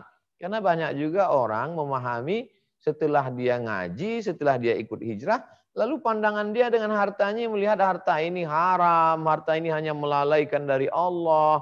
Ini sebetulnya ngaji mau cari kebenaran atau pembenaran. Banyak juga orang setelah ngaji dia jadi malas, tidurnya jadi terlambat, terlalu banyak baca akhirnya malas kerja. Lalu kemudian ketika ditanya, gimana bisnis ente? Sudah kutinggalkan, aku sudah fokus untuk Allah. Allah yang mana? Allah yang kita sembah tidak menyuruh engkau meninggalkan pekerjaanmu. Idza qudiyatis shalah, kalau kau sudah melaksanakan salat, fantashiru fil ardh. Bertebaranlah di atas muka bumi, wabtaghu min fadlillah, cari karunia Allah, cari rezeki yang ditebarkan Allah. Jadi at-tajirus saduqul amin, pedagang yang jujur, yang amanah, bisnismen yang sukses, khairun, dalam pandangan Allah dia lebih baik. Wa ahabbu ilallah, lebih dicintai Allah. Minal mu'minid dhaif, daripada mukmin yang lemah. Anta da'a warasataka aghnia, kau tinggalkan anak cucumu dalam keadaan mapan secara finansial, ekonominya kuat, khairun, lebih baik. Min anta da'ahum alatan, daripada kau tinggalkan mereka dalam keadaan miskin, susah, melarat, yatakaffafuna 'alan nas. Mereka miskin, susah, meminta-minta, irang harga dirinya. Oleh sebab itu dalam Islam diajarkan aman bana masjidan, siapa yang bangun masjid, banallahu mithlahu baitan fil jannah, dibangunkan Allah untuknya satu tempat dalam surga. Siapa yang bisa bangun masjid kalau bukan orang yang mapan secara ekonomi. Oleh sebab itu saya amat sangat senang sekali ketika Mas Ipo menggalang sebuah gerakan ekonomi kekuatan umat. Karena kalau ekonomi ini dimiliki hanya oleh segelintir orang, kalau segelintir orang ini tumbang, maka tumbanglah ekonomi. Tapi kalau yang dibangun ini adalah ekonomi keumatan, maka umat ini menjadi kuat, umat ini menjadi kaya, umat ini menjadi kokoh, dia tidak ketergantungan kepada siapapun. Maka dalam Islam diajarkan, kada al-faqru ayyakuna kufran. Hampir saja kefakiran itu membuat orang menjadi kafir. Ini kedudukan harta dalam Islam. Poin yang ketiga, bahwa kalau kita sibuk itu jangan sangka kesibukan itu tidak bernilai pahala di hadapan Allah. Ada orang yang bangun malamnya jam 2, lalu kemudian dia sholat tahajudnya 100 rakaat, lalu setelah itu dia baca khatam Quran sampai 15 juz, tapi setelah itu siangnya dia tidur molor sampai maghrib. Tapi ada orang yang bangun malamnya sholatnya ya 8 rakaat, witirnya 3 rakaat, baca Qur'annya mungkin cuma 2-3 halaman, habis itu dia istirahat, sholatnya tidak terlalu banyak, tapi siangnya dia beraktivitas. Maka itu lebih berkualitas, lebih baik. Kenapa? Karena manfaatnya dirasakan orang banyak. Dia beribadah setiap malam sampai dari Isya sampai subuh, siangnya dia hanya untuk dirinya saja. Maka khairun nas anfa'uhum linnas. Orang yang paling baik, orang yang bermanfaat buat orang banyak. Kalau kita lihat dalam perjalanan Nabi Muhammad SAW, kalau untuk pribadi, rasanya Nabi itu cukup di Gua Hira saja berzikir, sholat, zikir, sholat, zikir, sholat, mati, selesai. Sahabat Nabi juga tidak duduk di Taman Raudhah, ma baina baiti wa mimbari, antara rumahku dengan mimbarku, raudhatun min riyadil jannah. Baca Quran, zikir, itikaf, zikir, baca Quran. Nabi tidak begitu. Nabi pergi ke Taif, Nabi pergi ke Badar, Nabi menyampaikan dakwah, sahabat Nabi pula bisnis, li'ila fi Quraisy, perjalanan orang Quraisy, ila fihim rihlata syita'i wa shaib. Bayangkan, tahun 93-94 Hijrah, itu sahabat Nabi sudah sampai ke Maghribi. sudah sampai menyeberang Maghribi sampai ke Andalusia. Sahabat Nabi pada masa Utsman bin Affan belum 40 Hijrah. Karena jarak dari antara Nabi dengan Abu Bakar itu 40. Nabi, Abu Bakar, Umar, Utsman, Ali radhiyallahu anhum ajmain itu 40 tahun. Belum 40 tahun Islam sudah sampai ke Maghribi. Sahabat Nabi bernama Uqbah sudah sampai ke sana. Pada masa pemerintahan Abu Bakar, Umar bin Khattab, pemerintahan Islam sudah sampai ke Mesir, Afrika Utara. Mesir, Tunisia, Aljazair, Maghribi, Afrika Utara sudah sampai. Dan di belahan timurnya, itu belahan barat, Maghribi, belahan timurnya sudah sampai ke Azerbaijan. Azerbaijan itu hampir ke Moskow, Qazwain, Teluk Kaspia. Bayangkan, artinya apa? Sahabat Nabi itu melakukan ekspansi. Dalam tanda kutip futuhat, bukan penjajahan, tapi pembebasan umat dari menyembah harta kepada menyembah Allah. Dari menjadi hamba manusia menjadi hamba Allah. Nah ini adalah, kalaulah mereka itu dulu hanya di masjid berzikir, kita tidak Islam hari ini. Mereka dari Yaman membelah lautan Arab sampai ke Samudra Pasai, ke Aceh, sampai ke Jawa, sampai ke Kalimantan, sampai ke Sulawesi, sampai ke Papua. Ini menunjukkan bahwa mereka adalah orang-orang yang adil membagi antara iktikaf di masjid dengan menebarkan kemaslahatan untuk umat. Poin yang keempat, setelah kita berusaha, ternyata tidak seperti ekspektasi yang kita harapkan. Tidak seperti yang kita impikan. Maka disitulah ada iman kepada takdir baik dan takdir buruk. Kita ada skenario Allah yang lebih indah daripada yang kita bayangkan. Tapi ini setelah usaha. Makanya poin ini poin yang keempat. Ini yang saya sampaikan. Jangan belum apa-apa, ujuk-ujuk udah mengatakan, gimana? Jadi kita mulai usaha ini. Ya kita terima ajalah apa kata Allah. Kalau belum dimulai kok udah terima apa kata Allah. Setelah kita ikatkan ontanya, kita tambatkan, kita kasih makan, ontanya mati. Ajalnya sudah sampai. Setelah kita ikat, kita buatkan kandangnya, dicuri orang. Itu takdir. Makanya dalam Islam ada rukun iman 6. Yang rukun ke-6, antu'mina billahi, biqadrihi, khairihi wa syarrihi. Takdir baik dan takdir buruk. Tapi itu semuanya setelah usaha. Setelah konsultasi, mapan, tempatnya sudah dikaji, insya Allah menari, iklannya sudah oke. Ternyata gagal juga. Usaha sekali lagi. Karena sesungguhnya Allah menilai bukan dari hasilnya. Yang dinilai Allah adalah dari prosesnya itu. Pahalanya itu bukan berapa keuntungannya. Pahalanya itu adalah sekuat apa jihadmu, semangatmu untuk berusaha melawan kemiskinan untuk membangkitkan ekonomi umat. Di situ nilainya. Kalaulah nilainya itu berapa orang yang masuk Islam, maka sesungguhnya berapa orang yang sudah diislamkan Ustaz Abdul Somad. Nilainya bukan di situ. Tapi berapa sudah kesulitan yang engkau hadapi dan engkau sabar. Disitulah makna jihad. Dan Allah berjanji, walladzina jahadu fina, orang yang mengerahkan segenap kemampuannya untuk mencari ridho jalan kami, lanahdiyannahum subulana, kami akan berikan. Sulitkah bagi Allah mengucurkan rezekinya yang tak terbatas itu? Mudah. Innama amruhu idza arada syai'an yaqulu lahu kun fayakun. Kenapa Allah buat dia menjadi sulit? Allah cuman uji kita. Ustaz tahu nggak Allah itu tentang kita? Allah tahu. Kalau Allah tahu kenapa dia uji kita? Allah uji kita bukan karena Allah tidak tahu. Allah Maha tahu. Allah cuma mau kasih tahu ente layak nggak masuk surga. Allah tahu kita layak nggak layak. Allah cuma mau kasih tahu ke kitanya kita layak atau tidak. Setelah kita usaha sekian kali ternyata kita down. Kita sebenarnya sedang disadarkan ente memang nggak layak untuk menjadi hamba Allah. Buktinya gagal. Ketika gagal kita langsung down. Sebaliknya sahabat Nabi itu tidak ada satu jengkal pun di tubuhnya ini yang lepas dari 3. Tebasan pedang, tusukan anak panah, tusukan tombak. Mereka berjuang luar biasa. Lalu perjuangan kita belum ada apa-apanya. Oleh sebab itu maka kita sedang mengukur diri kita. Mengukur bayang-bayang kita. Apakah kita layak atau tidak. Studi kelayakan itu bukan untuk Allah, tapi untuk kita. Maka oleh sebab itu, poin yang keempat adalah sabar ketika gagal, dan itu menjadi pemicu kita untuk lebih bersemangat lagi.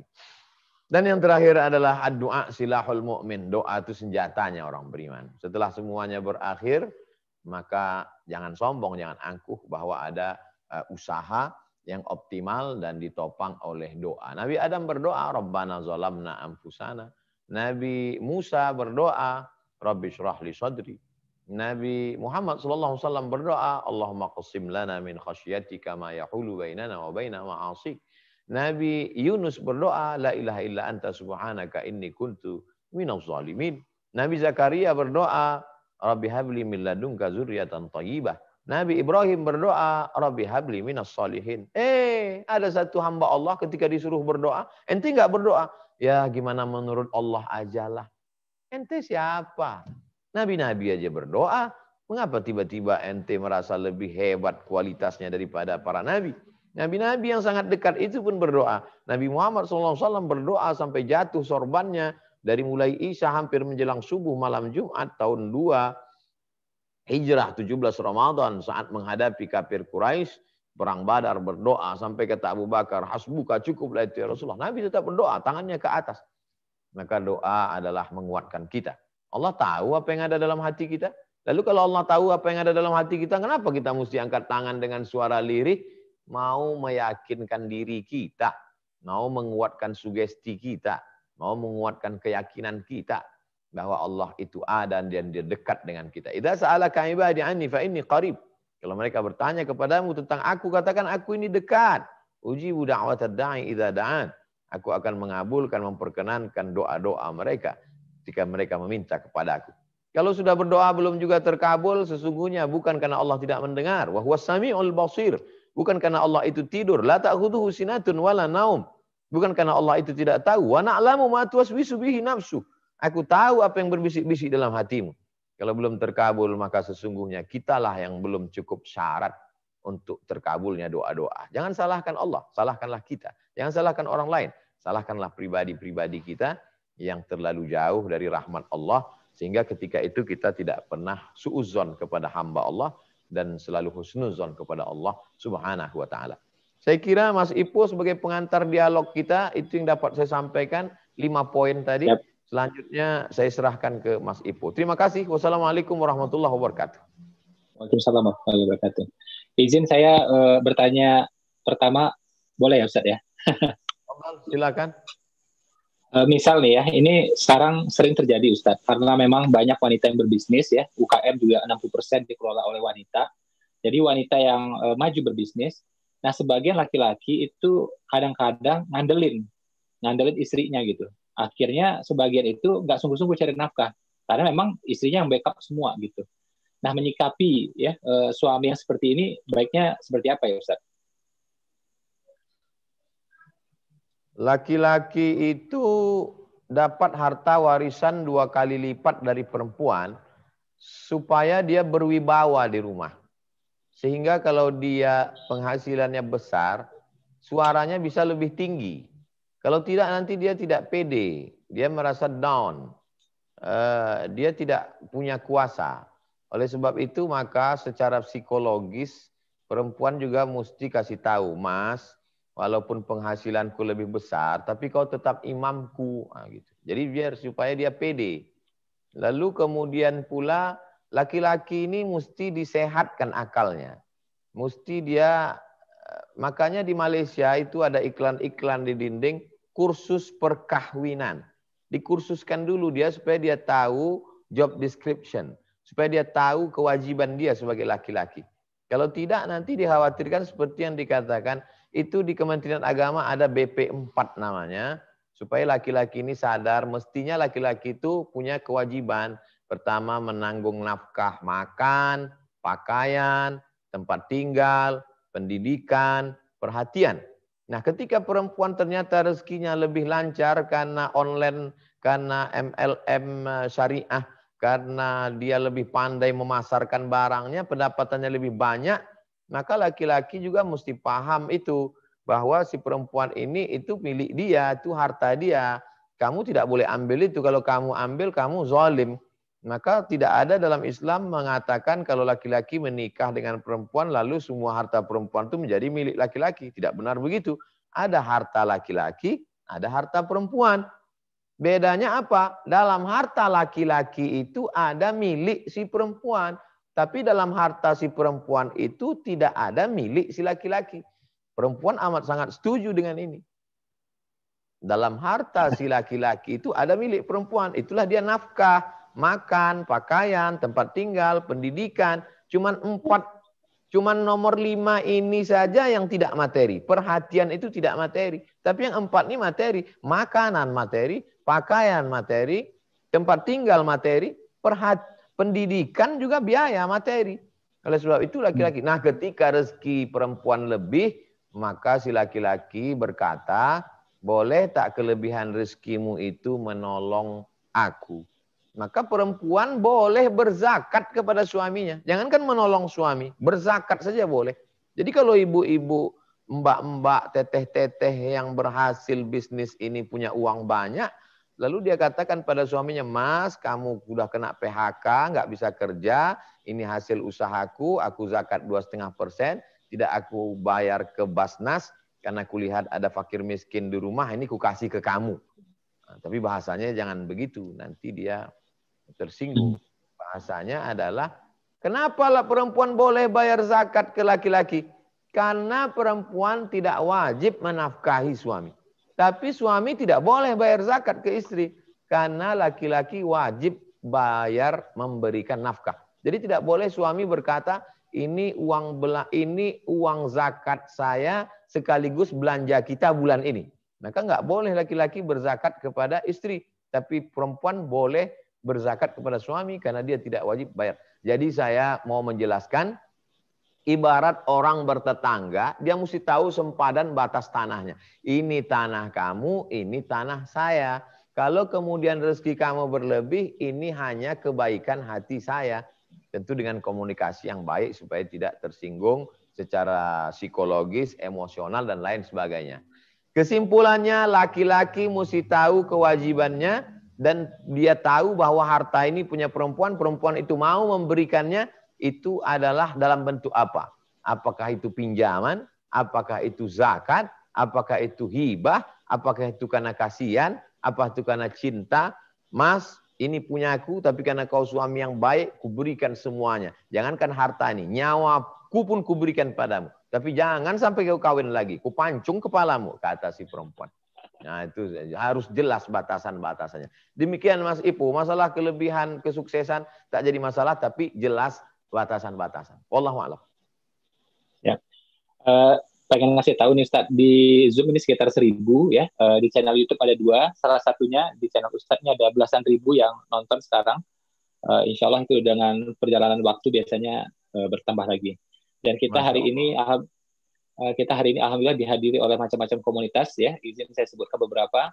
Ada komunitas TDA, Transjakarta, Safira, TK Khalifah, Batik Trusmi, MM, PPQ, MOS, Kaya, PP, KSJ, Komunitas 100 Juta, QM, SIP, BOS, FF, dan mohon maaf ya komunitas lain yang mungkin saya belum bisa sebutkan satu persatu. Ya. Oke, penanya berikutnya silakan penanya berikutnya segera.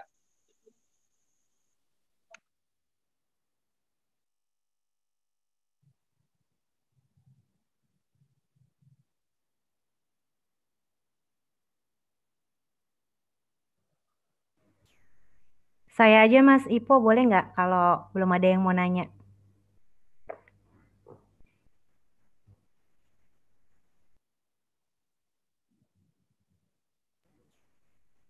Assalamualaikum Mas Ipo. Ya, Mas. Oh, ya udah. Oh, iya.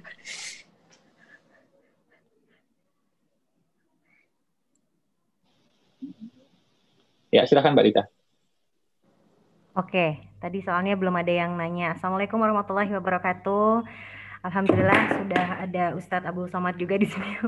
Ya, Afwan, tadi saya mau bertanya juga Ustadz, seperti yang dijelaskan sebelumnya, banyak yang menjalani bisnis itu kan bersama dengan suami, termasuk saya gitu. Ini kadang-kadang ada pembahasan juga di antara teman-teman yang menjalani bisnis dengan pasangannya, suami atau istrinya. Nah, ini hartanya jadi bagaimana Ustadz? Harta bersama, kemudian pembagiannya nanti seperti apa? Nah, itu kalau secara fikihnya seperti apa Ustadz? Itu aja. Assalamualaikum warahmatullahi wabarakatuh. Jazakallah khair. Waalaikumsalam warahmatullahi wabarakatuh. Langsung Mas Ipo, Ya, silakan Ustaz. Jadi dalam Islam itu kalau laki-laki menikah dengan perempuan, maka ada status kedudukan harta yang jelas.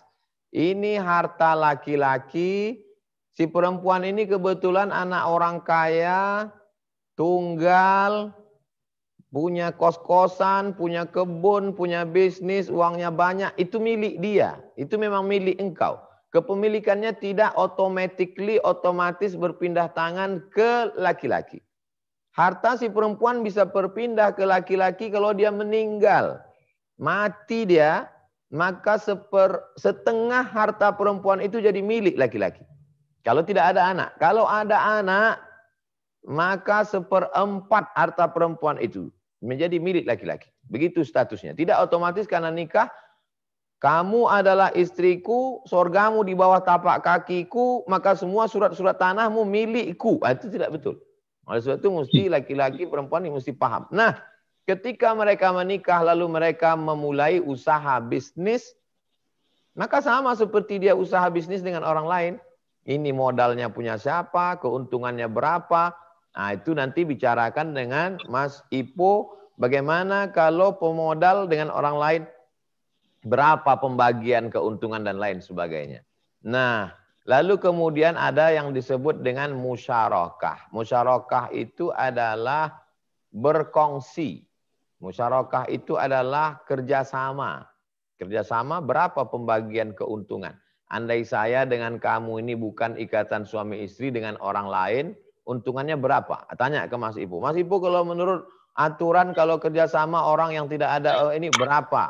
Lalu kemudian, karena kita ini suami istri, maka keuntungannya menjadi sekian. Ya dia bagi, ini punya suaminya, ini punya istrinya. Ya, tapi secara hukum agama bahwa dengan menikah tidak otomatis harta istri menjadi milik suami. Suami hanya punya kewajiban pula mengeluarkan 5 kewajibannya, makan, pakai, tempat tinggal, pendidikan, perhatian. Itu kewajiban. Lebih daripada itu, maka itu sukarela dia untuk memberikan, apakah itu hibah, apakah itu wasiat, apakah itu pemberian dan lain sebagainya. Demikian. Wallahu a'lam bishawab. Siap. Teman-teman silakan yang lain silakan. Ya, Assalamualaikum warahmatullahi wabarakatuh. Waalaikumsalam warahmatullahi wabarakatuh. Ya. Ustadz, saya mau bertanya. Jadi ada kondisi seorang teman saya, dia dan suami istri sedang bekerja tapi berjauhan lokasi. Jadinya satu berbeda kota.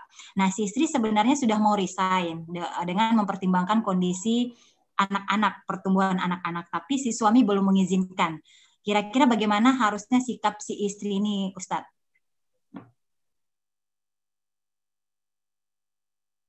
Biasanya dalam beberapa kasus istrinya tidak mau berhenti, suaminya yang nyuruh berhenti. Ini aneh sekali nih. Jadi beberapa jamaah bertanya ke saya, Ustadz, saya sekarang tinggal di kota A, suami saya di kota B. Sekarang suami saya nyuruh berhenti, tapi saya nggak mau. Karena bapak saya mengatakan, kamu kan yang muliahkan saya, bukan suamimu yang membiayai kuliahmu. Kamu sekarang PNS. Bukan enak jadi PNS. Suamimu enak aja nyuruh berhenti. Nah, itu yang terjadi. Ini berarti komunikasi dia dulu. Kamu dulu sebelum hijrah nikah nih. Hijrahnya kapan? Baru berapa tahun ini Pak Ustadz. Jadi kamu dulu pacaran sama suamimu. Iya. Berapa tahun pacaran? 4 tahun. Lalu pacaran 4 tahun itu nggak ada bicara masalah ini. Cuman makan bakso aja. Kenapa tidak dibicarakan nanti kalau kita kerja dipisah di beda kota gimana anak-anak? Itu apa yang dibicarakan dulu? Itulah penting dibicarakan waktu ta'aruf. Itu kamu PNSD tinggal di kota ini. Lalu nanti kalau mas ini di kota ini gimana belanjanya, gimana anak-anaknya, gimana? Itulah yang dibicarakan waktu ta'aruf itu. Oke, ini perbedaannya lain. Malah istrinya mau pindah, suaminya nggak mau. Kenapa suaminya nggak mau? Karena dia anggap kalau istrinya berhenti dia kurang pemasukan. Dia tahu gajinya kurang. Ini kalau istrinya pindah nanti tidak ada pemasukan. Malah istrinya pindah belanja makin meningkat. Ditambah lagi COVID dan lain sebagainya. Ini balik lagi masalah akidah, keyakinan. Makanya kata Nabi, menikah dengan laki-laki itu pandang dua.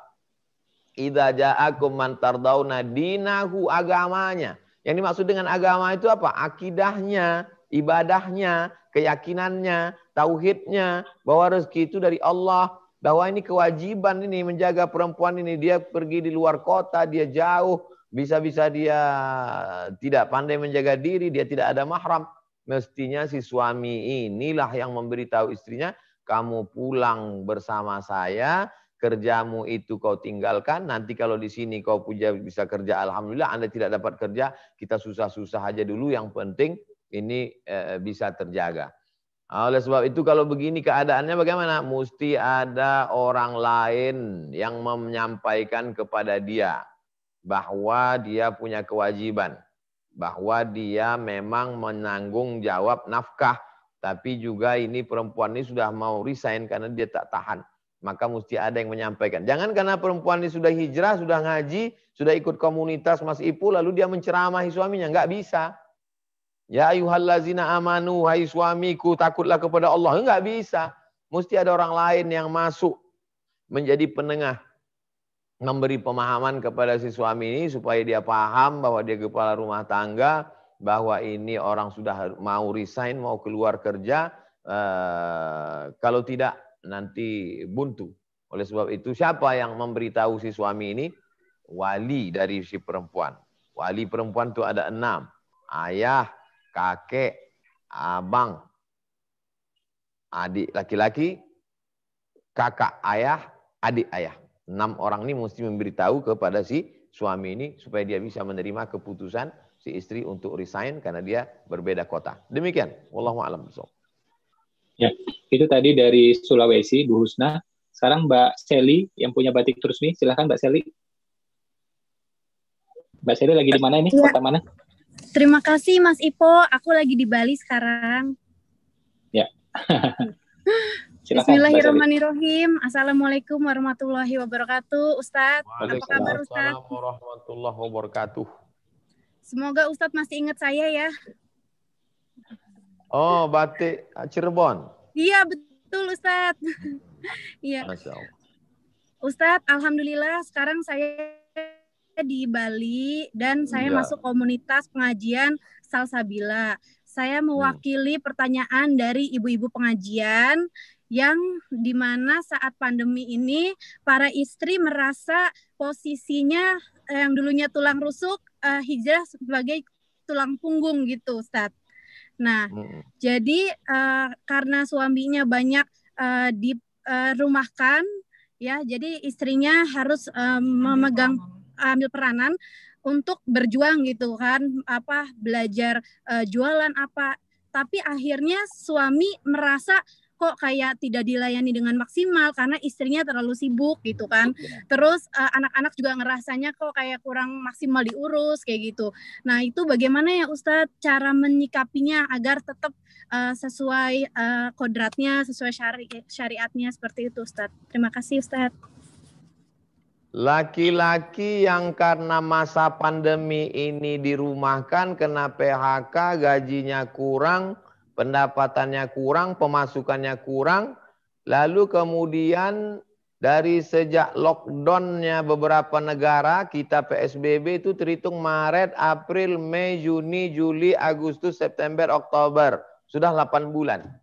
Jadi selama 8 bulan ini siapa yang menanggung kekurangan itu? Istrinya. Maka jam kerjanya menjadi bertambah sehingga pelayanannya kurang. Lalu kemudian dia mengamuk-ngamuk, kenapa kamu kurang senyum, kurang layan, kurang masakan, kurang ini. Ini orang tidak tahu diuntung, tak sadar diri. Sudahlah pemasukannya berkurang, dibantu, bukannya bersyukur kepada Allah, bukannya melapangkan hatinya, bukannya tipos liro, bukannya bertenggang rasa, malah tuntutannya banyak pula. Ini orang-orang seperti ini cocoknya disuntik COVID aja. Laki-laki kalian mesti takut kepada Allah, mesti sadar. Aslinya kalian yang menanggung perempuan ini. Perempuan ini aslinya di rumah saja. Membawakan teh manis untuk tamu pun mestinya tidak dia. Perempuan itu aslinya di rumah saja. Mestinya laki-laki itu yang membawakan teh manis ke tamu kalau dia tak punya pembantu. Mestinya kamu yang mencuci pakaian itu kalau kamu tak sanggup bayar pembantu. Mestinya kamu yang memandikan anak itu kalau istrimu itu hanya duduk saja mestinya. Tapi karena kamu ini bertuah dan beruntung, hai laki-laki yang luar biasa, pandai pula perempuanmu ini memasarkan barang-barang, dari mulai kerupuk, keripik, dodol, segala macam, laku barangnya itu, maka kau bisa terbantu makananmu, bisa terbantu uang sekolah anakmu, maka kau kurangkanlah egomu sedikit. Bertenggang rasalah engkau sebagai laki-laki. Kenapa? Karena dia membantu.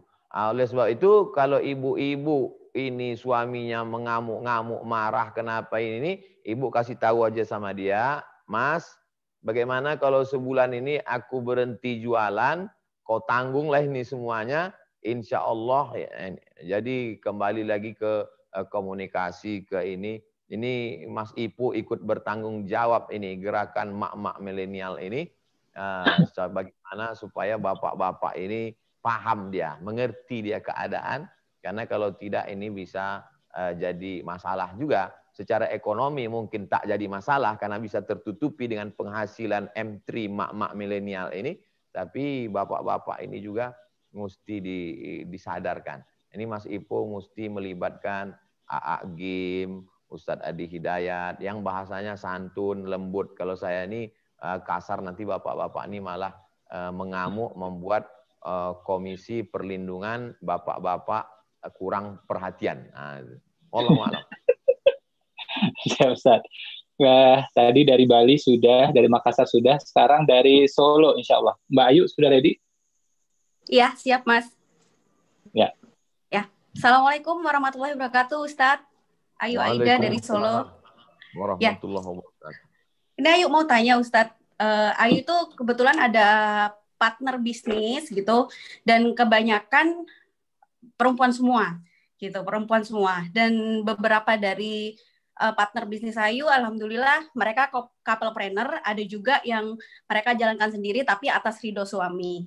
Dan partner-partner bisnis yang lain nih yang masih pemula-pemula baru pertama join, mereka semangat nih mau join Mbak Ayu gitu, lihat Mbak Ayu sukses gitu. Nah, tapi ketika kita kasih tahu ini loh caranya jualan kayak gitu, tapi mereka nggak bener-bener gitu loh Ustadz, nggak sungguh-sungguh dalam belajar ataupun menjalankan bisnis ini, padahal ekonominya juga saya lihat kurang gitu loh, ada utang gitu. Terus untuk SPP anak-anaknya juga masih susah, apalagi dalam kondisi COVID ini. Bahkan ada juga yang bilang Mbak Ayu enak, bebas, kan janda gitu, jadi apa-apa dia sendiri gitu. Nah, saya langsung berpikir apakah harus janda dulu ya baru fight gitu. Jadi kayak gitu. Padahal di bisnis BP ini juga banyak yang sudah berhasil ya, ibu-ibu rumah tangga.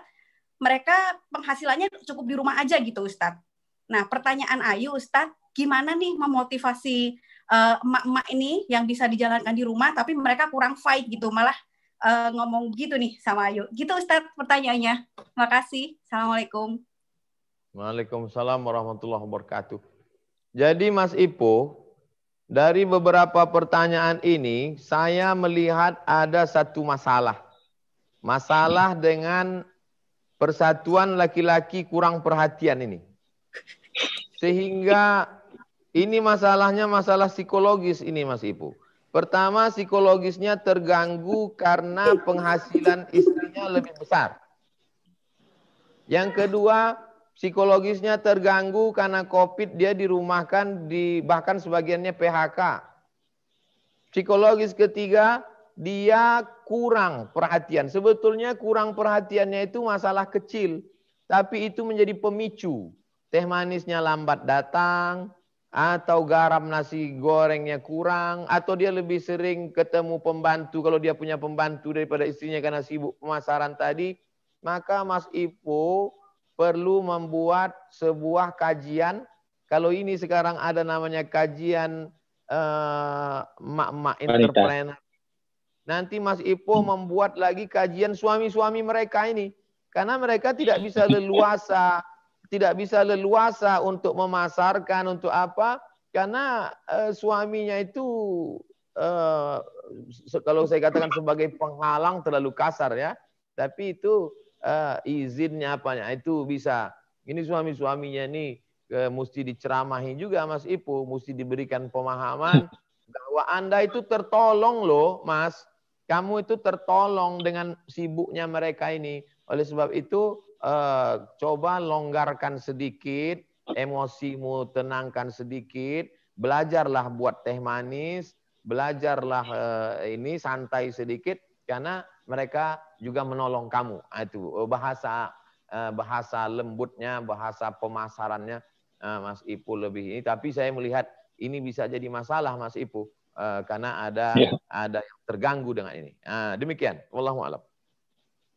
Ya, laki-laki ini kan memang egonya besar Ustaz. Kadang-kadang pas terbantu bukan yang merasa terbantu, tapi malah kayak terganggu gitu. Oke, silakan penanya berikutnya. Ini laki-laki, kita izinkan dah laki-laki dah kali ini. Ya, Mas Ahmad atau Mas Tri, silakan.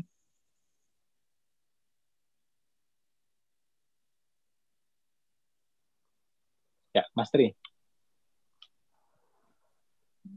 Ya, langsung. Assalamualaikum Ustadz, ini saya Tri di Depok.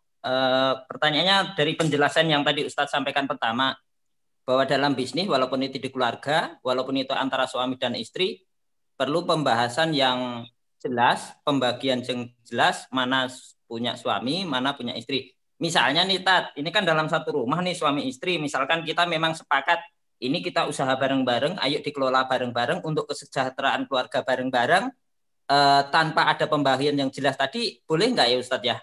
Itu aja sih Tat, terima kasih banyak, jazakallahu khairan. Saya tadi sempat menduga Mas Tri ini mewakili suami-suami yang kurang perhatian tadi. Rupanya saya salah sangka. Mohon maaf Mas Tri. Jadi begini Mas Tri. Saya kasih sampel contoh saja Mas Tri. Misalkan istri Mas Tri punya modal, pemodal dia. Lalu akadnya mudharabah bagi hasil. Maka dibuatlah di situ bagi hasil itu tidak ada aturan 50-50 atau 70-30, nggak ada. Bagi hasil itu terserah berapa. Jadi Mas Tri mengatakan, Adinda buah hati belayan jiwa, siang malam terbayang-bayang, makan tak kenyang, tidur tak lelap. Modal yang kau kasih ini sebanyak 50 juta, abang pakai dulu. Nanti kalau kita untung, modal ku balikkan 50, untung 30 kita bagi. Misal 50-50. 15 untuk kamu, 15 untuk saya. Jadi jelas dulu pembagiannya. Bahwa nanti setelah berhasil ternyata kata Mas ambillah semuanya. Itu keikhlasan dia. Tapi jelas dulu hitam putihnya. Jelas dulu pembagiannya berapa. Sama juga dengan pembagian harta warisan, Mas Tri. Boleh membagi harta warisan itu dibagi sama laki-laki dengan perempuan. Sama-sama ridho, tapi syaratnya 3. Yang pertama, semua ahli waris itu sudah akil baligh. Yang kedua, masing-masing tahu jatahnya berapa menurut ilmu faraid. Yang ketiga, kalau dia bagikan jatah dia si laki-laki kepada adik kakaknya perempuan, maka kelebihannya itu sebagai sodakoh, jangan diungkit-ungkit. Sedang harta warisan aja boleh dibagi rata dengan 3 syarat tadi, apalagi pembagian tadi. Kesimpulannya, bagi dulu menurut etika bisnis. Yang kedua, terserah kalian mau bagi berapa, kesepakatan. Supaya apa? Supaya tidak menimbulkan konflik. Ini konfliknya masalah materi, karena ini masalah uang. Ya, ayat yang paling detail dalam Quran itu ayat tentang masalah harta benda. Nah, demikian. Wallahu a'lam bishawab. Baik, Ustaz, terima kasih. Jazakallahu khairan. Wa iyyakum. Ya. Silakan penanya berikutnya. Kita siapkan 2 penanya ya. Yang berikutnya Mas Ahmad. Mas Ahmad silakan. Baik, Mas.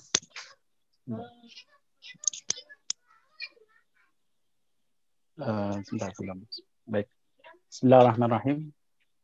Ustadz mau bertanya, ini sebenarnya seperti yang tadi disampaikan oleh Ustadz bahwa lebih banyak yang bertanya sebaliknya dari yang ditanyakan oleh Bu Husna. Sekarang di beberapa orang ya, itu yang kami temui, itu secara penafkahannya memang kurang gitu, bahkan sangat kurang gitu. Tapi ketika istrinya mau berbisnis, itu justru dilarang gitu, Ustaz.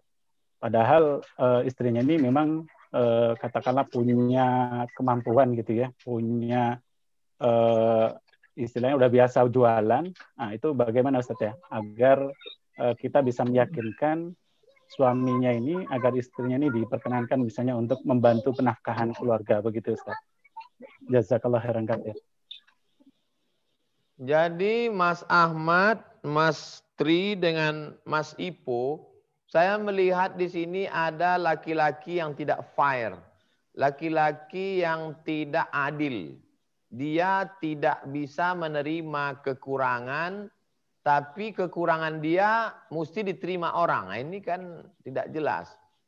Kekurangan dia tidak bisa kasih belanja.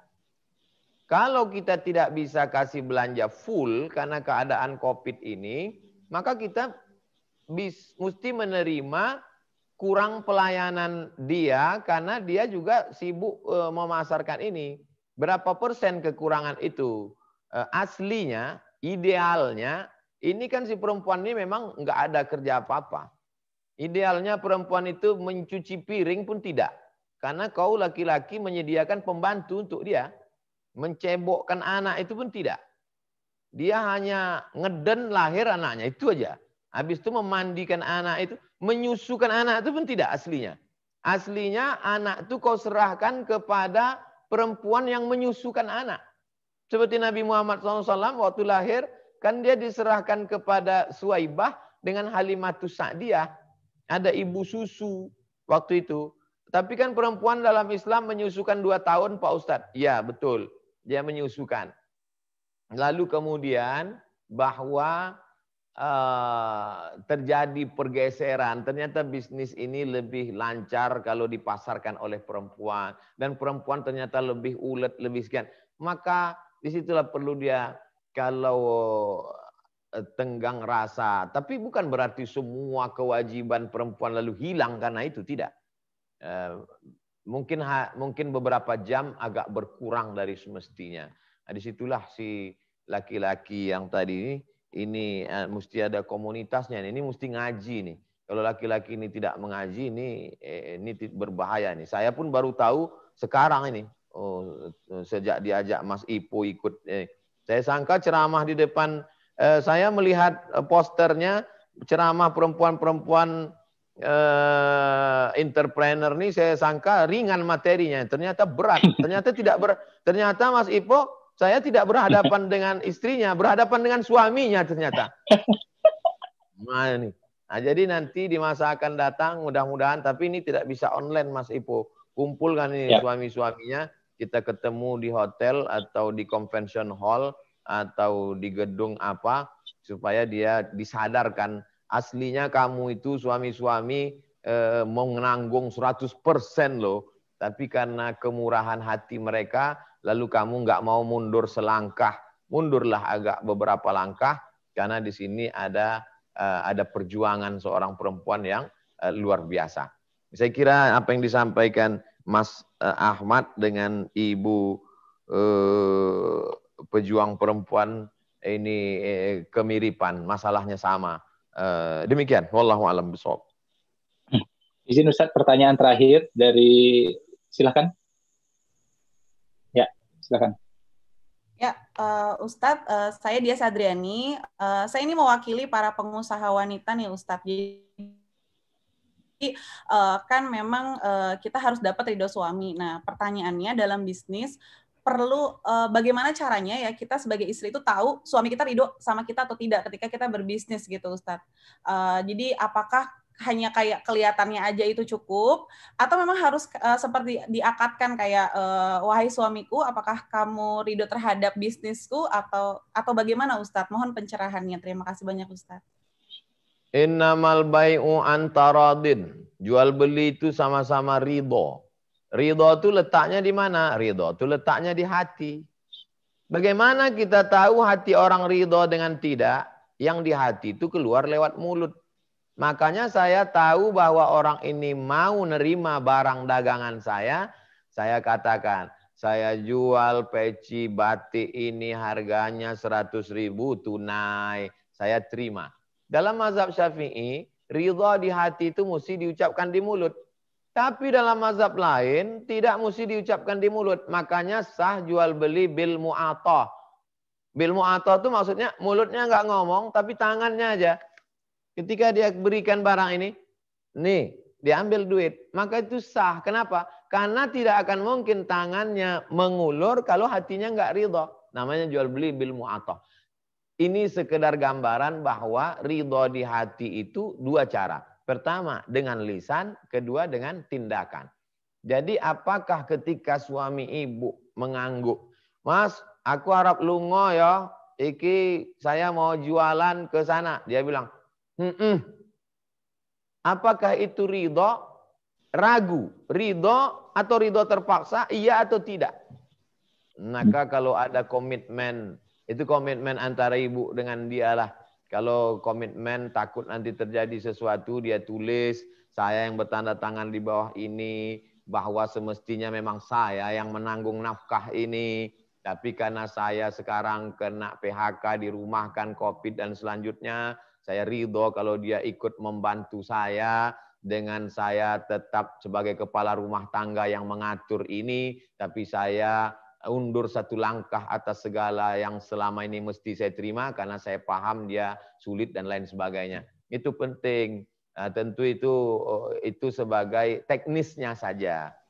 Kalau itu disepakati oleh semua komunitas ini, maka ikatan perempuan entrepreneur membuat sebuah kesepakatan disetujui, itu amat sangat baik. Jadi dia sebagai sebuah gerakan. Sehingga ridhonya ibu ini, dapat ridho ibu ini seragam dia, ridho seragam, suami-suaminya juga. Jadi tapi itu nggak bisa perempuannya saja yang paham, bapak-bapaknya juga mesti ngaji, mesti tahu dia bagaimana idealnya. Karena kalau tidak dia hanya mengedepankan egonya. Apalagi dia anak mama, anak tunggal laki-laki yang dari kecil disuapkan, ikat kaki tali sepatunya pun diikatkan maknya, itu susah sekali karena dia manja dan tak sama background laki-laki ini. Beda dengan dia misalnya biasa sekolah di pesantren, masak sendiri, buat teh sendiri, nyuci sendiri, itu beda. Itulah yang mesti diseragamkan itu. Ini tanggung jawab Mas Ipo juga ini untuk menseragamkan. Mas Ipo, Mas Tri dengan Mas Ahmad. Karena 3 Mas ini yang kelihatan di layar.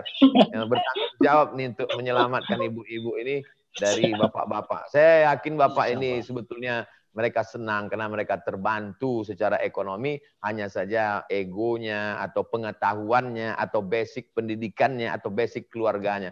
Saya kira ini selesai, bisa selesai. Demikian, wallahu a'lam. Ya, Ustaz, kalau berkenan kita tutup dengan doa, Ustaz, biar tambah berkah majelis ini, Ustaz. Ala hazihin niyah al-Fatihah. A'udzubillahi minasyaitonirrajim. Bismillahirrahmanirrahim. Alhamdulillah rabbil alamin arrahmanir rahim maliki yaumiddin iyyaka na'budu wa iyyaka nasta'in shiratal mustaqim shiratal ladzina an'amta 'alaihim ghairil maghdubi 'alaihim waladdallin amin. Allahumma shalli ala sayidina Muhammad wa ala ali sayidina Muhammad. Allahumma barik lana fi arzaqina, berikan berkah pada rezeki yang kau titipkan kepada kami, berkhusus para perempuan-perempuan entrepreneur yang kau bukakan rezeki untuk mereka ya Allah. Jadikan mereka orang-orang yang menjaga diri dari perbuatan zina, menjaga diri dari perbuatan maksiat dan dosa. Tabahkan pula, kuatkan pula suami-suami mereka sehingga paham mereka bahwa gerakan ini juga membantu perekonomian keluarga. Allahumma rzuqnal istiqamata ala syariatil gharra, berikan kami istiqamah di jalan yang benar. Allahumma hdina, berikan kami hidayah, wahdi bina, berikan orang lain hidayah melalui kami. Waj'alna sababan liman ihtada, berikan sebab hidayah itu melalui kami dan sebab hidayah melalui ekonomi umat ini ya Allah. Allahumma anzilir rahmata wassalamata wal barakata ala hadhil jamaah, turunkan keselamatan, keberkahan, kerahmatan, keberkahan kepada seluruh jamaah komunitas-komunitas wanita-wanita entrepreneur muslimah ini ya Allah. Qawi imanana, kuatkan iman kami, Sahih ajsadana, sehatkan badan kami. Warzuqnal istiqamah, berikan kami senantiasa istiqamah dalam kebenaran. Waqtim bis salihati a'malana, tutup amal kami ini dengan husnul khatimah. Wafiqna lima tuhibbuhu wa tardah, tanamkan dalam hati kami iman dan ridha supaya kami senantiasa beramal dengan amal yang kau cintai dan kau ridhai. Wahfaz abna'ana wa banatina, jaga anak-anak kami dari perbuatan yang tercela. Wa sallallahu ala sayyidina Muhammad wa ala alihi washabihi wasallam walhamdulillah rabbil alamin. Terima kasih kepada ibu-ibu, terima kasih kepada bapak-bapak, terima kasih kepada Mas Ipo. Mudah-mudahan pertemuan kita ini mendatangkan barokah, barokah rezekinya, barokah keluarganya, barokah anak-anaknya. Mohon maaf banyak kata-kata saya tidak berkenan di hati. Wassalamualaikum warahmatullahi wabarakatuh. Waalaikumsalam warahmatullahi wabarakatuh. Terima kasih banyak Ustadz. Silakan unmute.